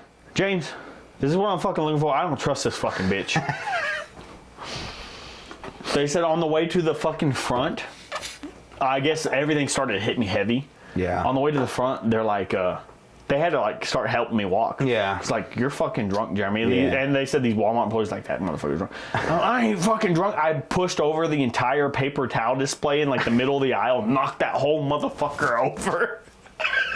And they said they got to the point they had to like carry me like this. Yeah. We got to the front, and what the fuck was I saying? Oh my God. I can't remember what the fuck I was saying. Anyway, I'm like, we're up at the front, we're getting ready to pay. And they said I'm saying some outlandish shit. And they said they looked at the guy in front of me like, sorry, he's fucking drunk. And they said the dude just turned around. Yeah, he fucking is. Yeah. Then after we paid, they said they would carry me out like that. James used to like to wear a bunch of like the fucking like bands on his arms and stuff. Yeah. So I was taking the bands, fucking slapping him in the face with his own fucking band. Why you hitting yourself? Why you hitting yourself? All the way fucking out. They said we got in the fucking truck, and Dalton's truck was a green, like, Chevy, whatever it was. And they said we're leaving the parking lot, windows down, I'm blaring music. And this is where young, dumb and stuff comes in. Yeah. I'm being a fucking dick. They're like, hey, Dalton, and they said, hey, Dalton, look at that guy. His fucking card's greener than your truck is. Donald Trump's America. Woo, woo. As we're leaving build that fucking wall, bitch. Oh, my God. I'm being such a dick. No, bro. Let all the Mexicans come. They got good food. Here's the thing is they got good women. Dude, here's the thing. They think it's fucking funny, too. They ain't the ones getting offended. The ones that are getting offended is like some old fucking white Karen. Exactly, getting offended for them when they think it's funny. Exactly, dude. And we start heading back. So we start driving back. We want to avoid the cops. Yeah. So we take a hog road. Yeah. Hit hog road. No cops on that road ever. Yeah. Avoid the main highways till we hit 18 and then come back to town. Yeah. Best way to get back if you're drinking. Yeah. Of course, I was drinking. Dalton wasn't really drinking. Dalton, I remember this. I had to tell Dalton, like, hey, pull over, I gotta piss. Hey, pull over, I gotta piss. Hey, pull over, I gotta puke. Hey, pull over, I gotta piss. Dalton got to the point, I was like, hey, I gotta pull over, I gotta puke. He's like, we're not stopping anymore, motherfucker. Yeah, just puke. I still have a picture. I have a picture from that night. I'll show you, and I'll see if I can put it up on screen so they can see it. Put it you can see in my eyes, I'm fucked. That's so many nights like that too. I feel you. I feel you. And Dalton's like, we're not pulling over anymore. So I just start rolling down the window, puking out the window as we're driving. I fall asleep on the fucking. It's an automatic window. I fall asleep on the window. Yeah. As we're driving down, and it's like fucking wintertime. Yeah. Everyone in the fucking truck is freezing their dick off. And we drive all the way back from Hog Road, like midway Hog Road, all the way to Wink with me sleeping on the fucking window. Yeah. Dalton can't roll the motherfucker up because I'm sleeping on it. The window won't go up. And he said, we got back. The entire side of my face was like solid fucking white from the fucking frost and everything. No, bro. He said like I didn't have a beard, but I had like some goatee and stuff. He said like just puke in my beard, solid frozen into sickles. Dude. Oh, that's the worst. It was so fucking bad. I drank. Bad. Oh, one of my favorite nights though. Still. Yeah, like those nights you're like kind of embarrassed by, but you're like. It was a fucking good night. Oh, you talk about them later. It's like, that was great. Like, there was one night where I drank a whole bottle of Rumple. Like, I'm not even fucking kidding. Like, a whole bottle. And me and my best friend Casey, she was taking me home, like, from Corey's parents' house to my house, which is not very far. Yeah. And I'm not, like, a mean drunk, but... Your parents' house or your current house? My parents' house. So really not very far at all. Yeah, not far at all. Like, well, neither one really is. Maybe 3 blocks. Yeah.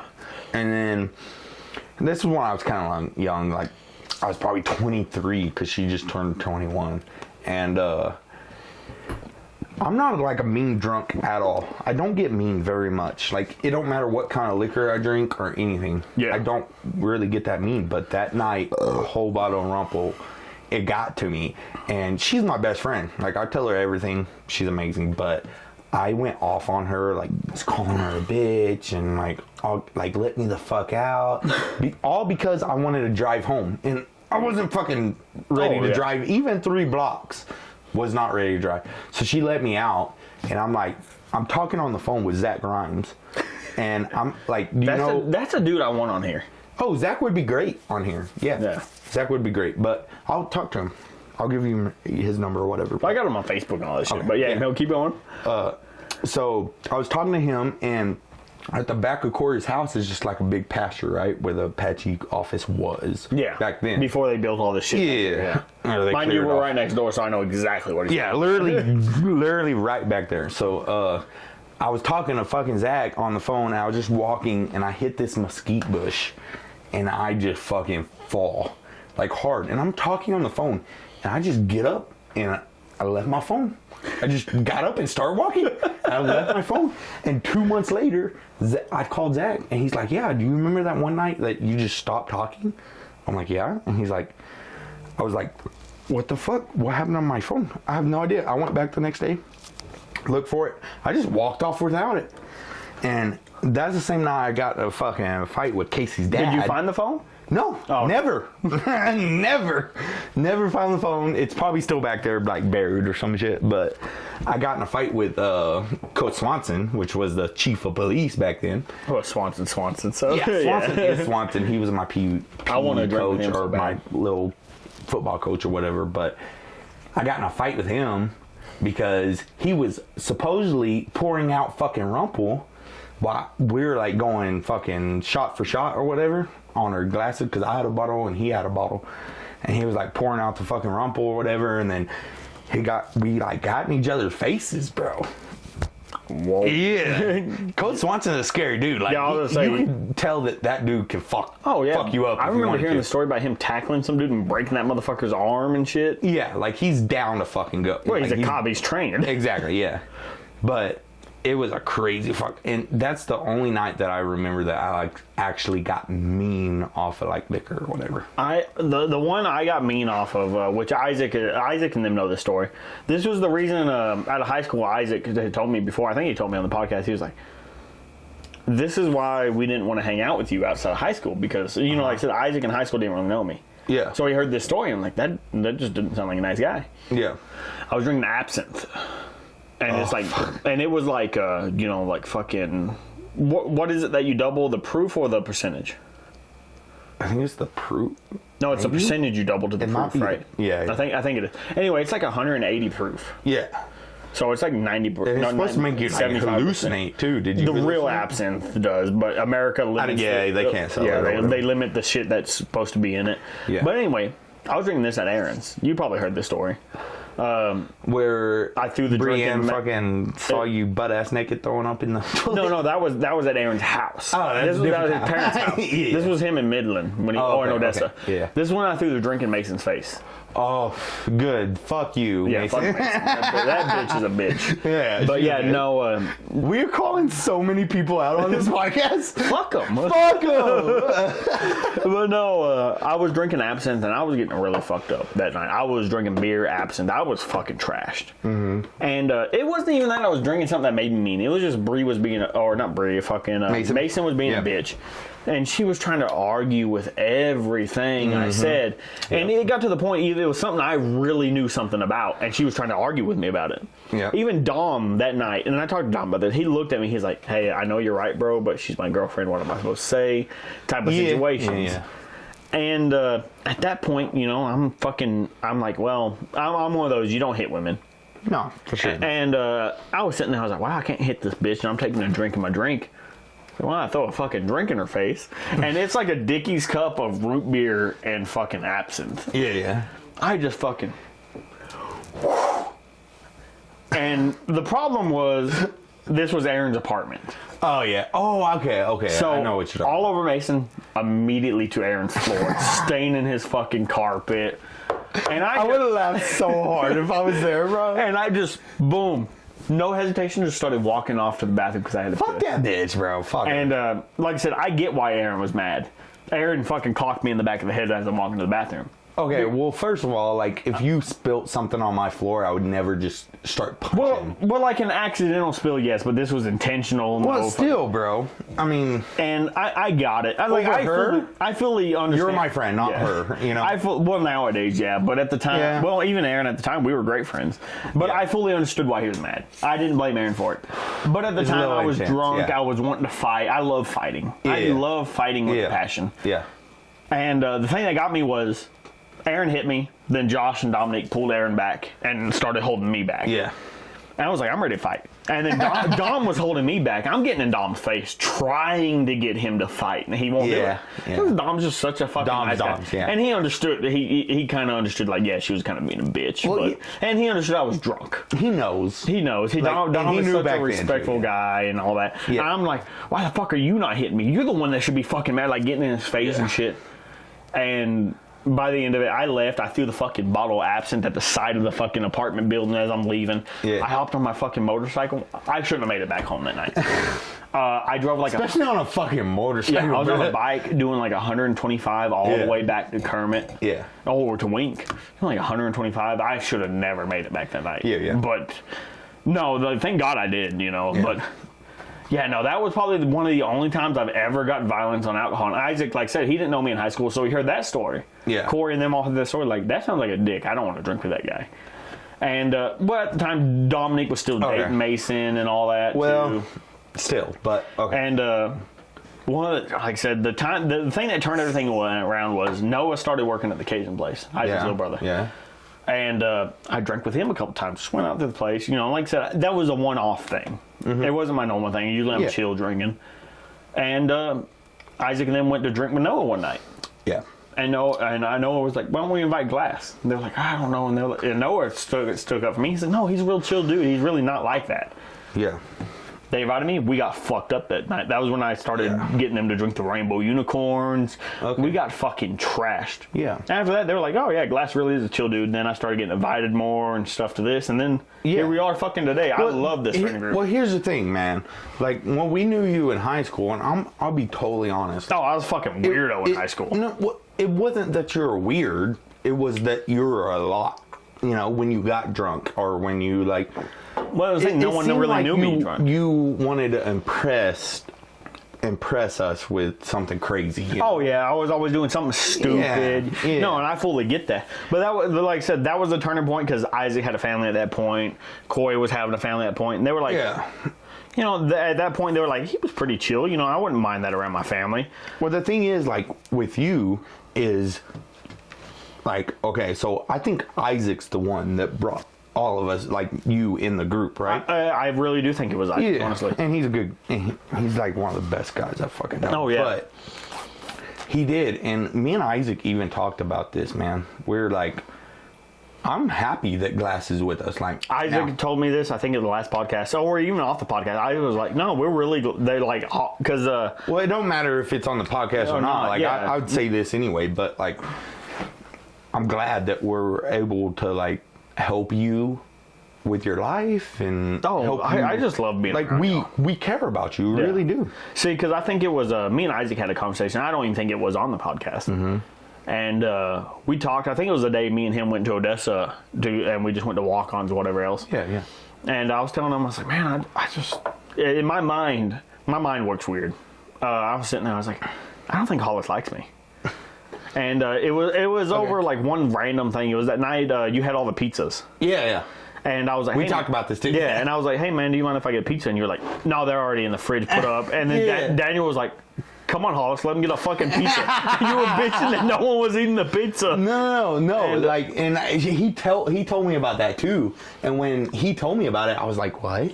I said that? Like, I didn't know. Yeah. And like, I'm not even kidding y'all. I had so many pizzas.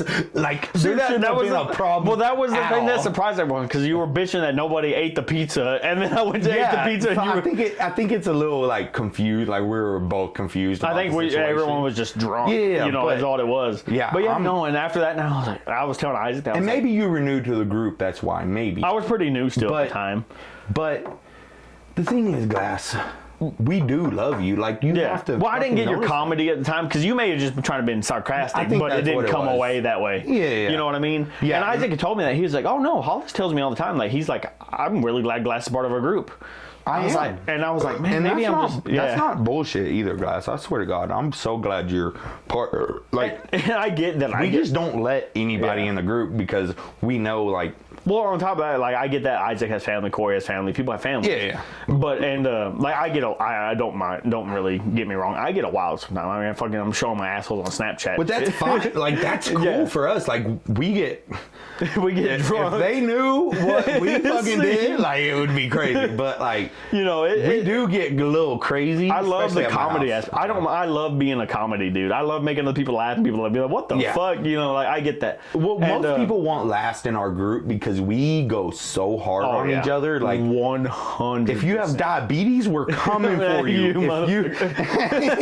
If you have a wife you don't like, we're coming for you. Like, it don't matter. And there's been times, I'm gonna say, you might cut that part. I'll say this. There was one night, man. It was actually just recently. Yeah. It was your birthday, I believe. Oh yeah, and real recent. We were like all last time. we were all playing beer pong over there and everything. When we brought out the beer pong, did we bring out the? Yeah, it was Danny, Mercedes, Mariah, and everybody. We were all playing beer pong, and one of the balls landed to me while the girls were playing beer pong. Yeah, and I felt bad about this for like at my house. Yes, I don't remember this. And I felt bad about this for like weeks because the ball rolled near me, and in my mind, I'm thinking Hollis' birthday, the guys, Yeah. I picked up the fucking ball and just kind of slung it back towards the table. Yeah, and I felt bad about this because it was Mercedes, Mariah playing versus like Danny and one of the other girls. Yeah, okay. And I just slung it at them. Dannon. Okay, yeah. And I just slung it towards the girls. Yeah. Thinking in my mind, it's the guys' night.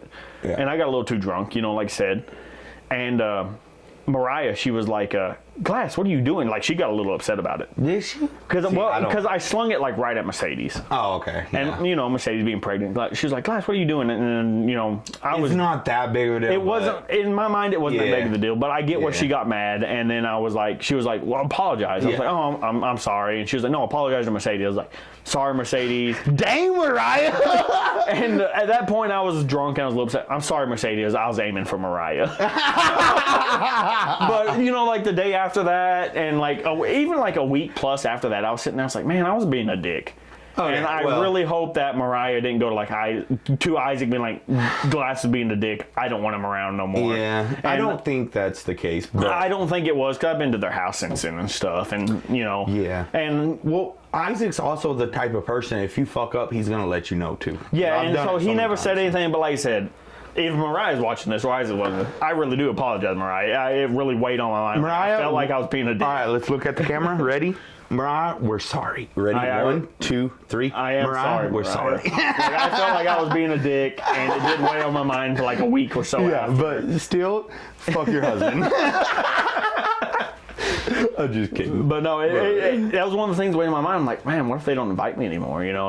No, you would have to do something really bad to us, not And see, that was a thing, like, in my mind, I'm always like, okay, we got to outweigh, like, okay, this is Hollis' house, this is okay.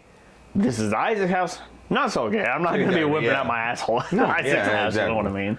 Yeah. I mean, the thing is, like, I get that too. I get like that kind of anxiety when I get fucked up if I say too much or if I do too much. And I always felt like you would kind of understand that, because being both single guys, not married, have kids. My house is not like protected. But like the kids are always around and stuff. It's one of those things. Like, what if we slip up and say something very wrong in front of the kid? Yeah. And I remember it's scary, right? It's like scary to think about. I think it was Waylon one time, and I was like, oh, what the freak? Or I said something, and they're like, Yeah. And I was like, well, kids are right there, you know? Yeah. Because I do think about that stuff. But, of course, when you get drunk, your mind doesn't go that way. Yeah, for me, like, maybe it's because I'm comfortable around their kids, or like, especially Isaac's kids and Corey's kids. They're my little nephews and nieces, but you kind of have to be careful around them. Yeah, you gotta think about what you say. You gotta think about what you do. Yeah, I mean, doing is way more than saying. Like, if you, like, because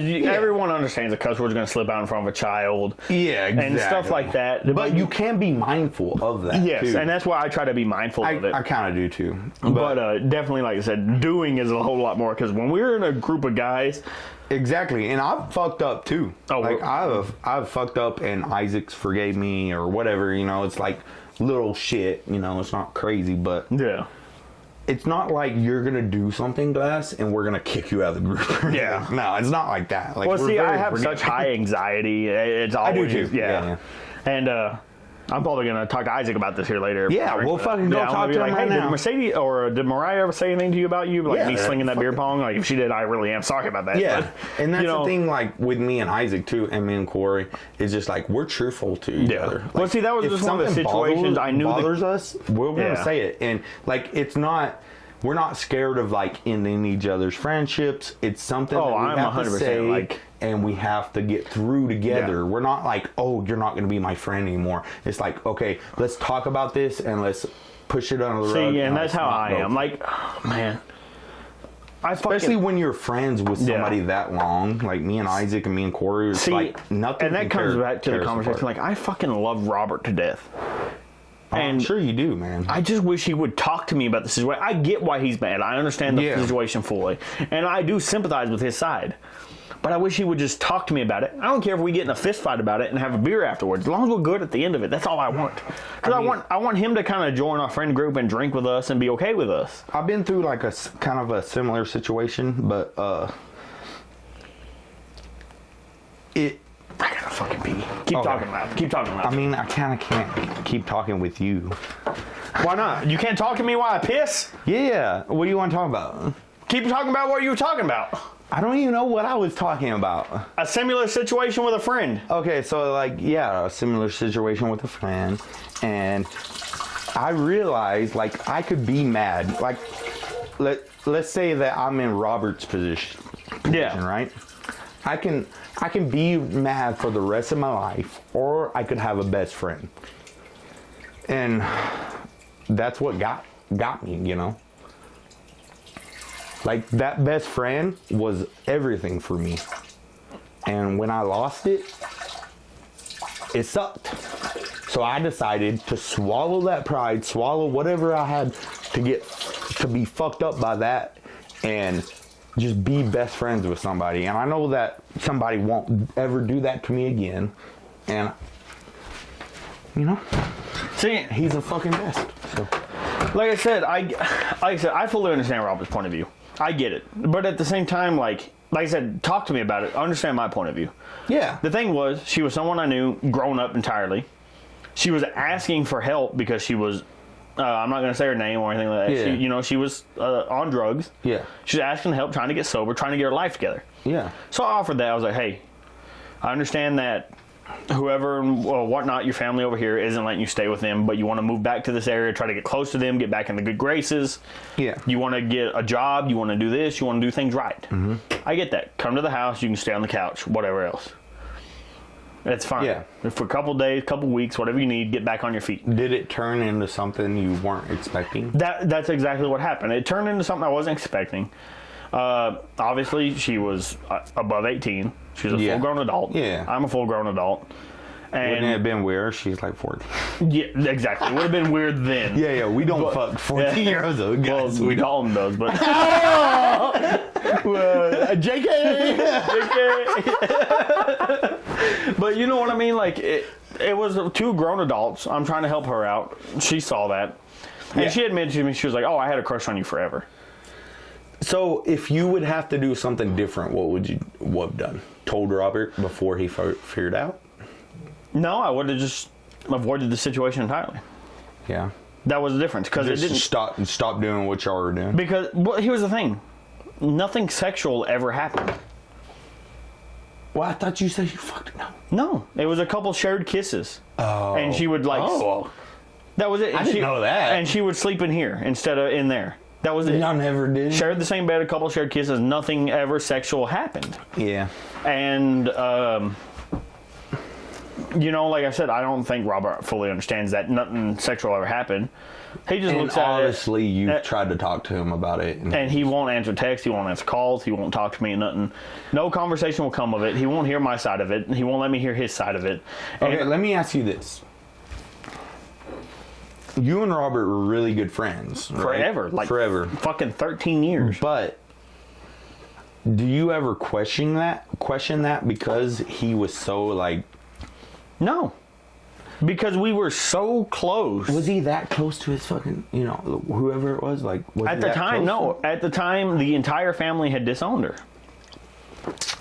And she was wanting to get back in good grace with the family, so I was trying to help her do that because, I know, you know, like I said, I know her since she was, I don't want, you know, it sounds creepy saying little. I'd known her since she was like 14, 13. And you were? And I was like 17, 18, whatever it was. Whatever the age gap was. Yeah. You know, and I never thought of it ever before that moment we kissed. Yeah. It just happened. Yeah. Did you catch feelings for her? A little bit. Yeah. And then that was the other thing. It wasn't no ill will. For instance, if I had, in my situation, if I had a niece that was on drugs, trying to get clean, and Robert was helping her out, I would be like, damn, she's got a genuinely good person that has good intentions, that ain't a fucking douchebag, that ain't this, that ain't looking for just sex. Not a drug head, you know. That's trying to help them get clean. Yeah. I would look at it in a different light than what he looked at it toward me. I get that. It's just hard when it comes to family. It really is. Like I said, that's why I say I understand where he's at with it. But, like, talk to me about it. That's the thing. Yeah. Especially when you've known somebody that fucking long. They lived in the same house as you multiple fucking times. Yeah. Been that close. Been like brothers. Yeah. And you just won't even have a conversation with me. Yeah. Listen, I don't even care if it's a conversation that ends up in a fight. As long as at the end of the fight, let's go drink some fucking beers and get back to what life used to be. Yeah. Because that's the language I know. I know fighting. Yeah. I love it. I know he likes to fight. Fight.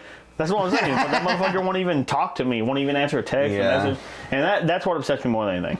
Well, I don't have a niece, but if I did, no. I know I have a niece, but if you did. All right, Glass. They're texting me, bro. No, I was about to. Should we take a shot before we leave? Oh, man. What do you want to take a shot of? Corey texted me and said, damn, must be a good one. It is a good one. It was the best one, motherfuckers. Honestly, I'm not going to lie. It's probably up there with Fuck you, Isaac. It's definitely up in the tops. Right? We got a little crazy. I did a shotgun. I tried to do the thing. You tried to do the co-ed. Should we do a shot or no? We don't have to. Damn, I think I'm out of Vegas, but I'm going to say we can do another We're Vegas fine. bomb. I'm about to fucking pee my pants. So go pee, and I'll decide what we're going to shot while you pee. Okay. And then we'll end. Okay. Give me a good one, though. I don't want a fucking shitty shot. Jameson Orange? No. Oh, man. What should we do, guys? Is it dark outside? Yes. 100%. Seems dark. It's only 7, though. It's like 7:30-ish. Oh, fuck. No, it's 8 o'clock.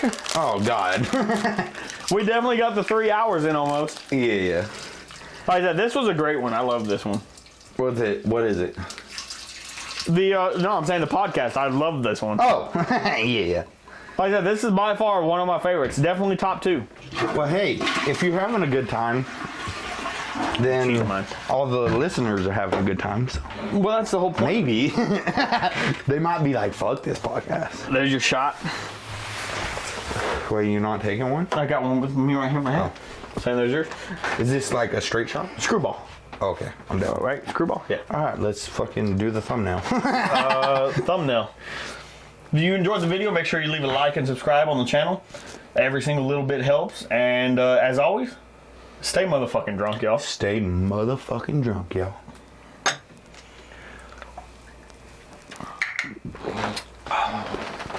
That's good. What's the end button?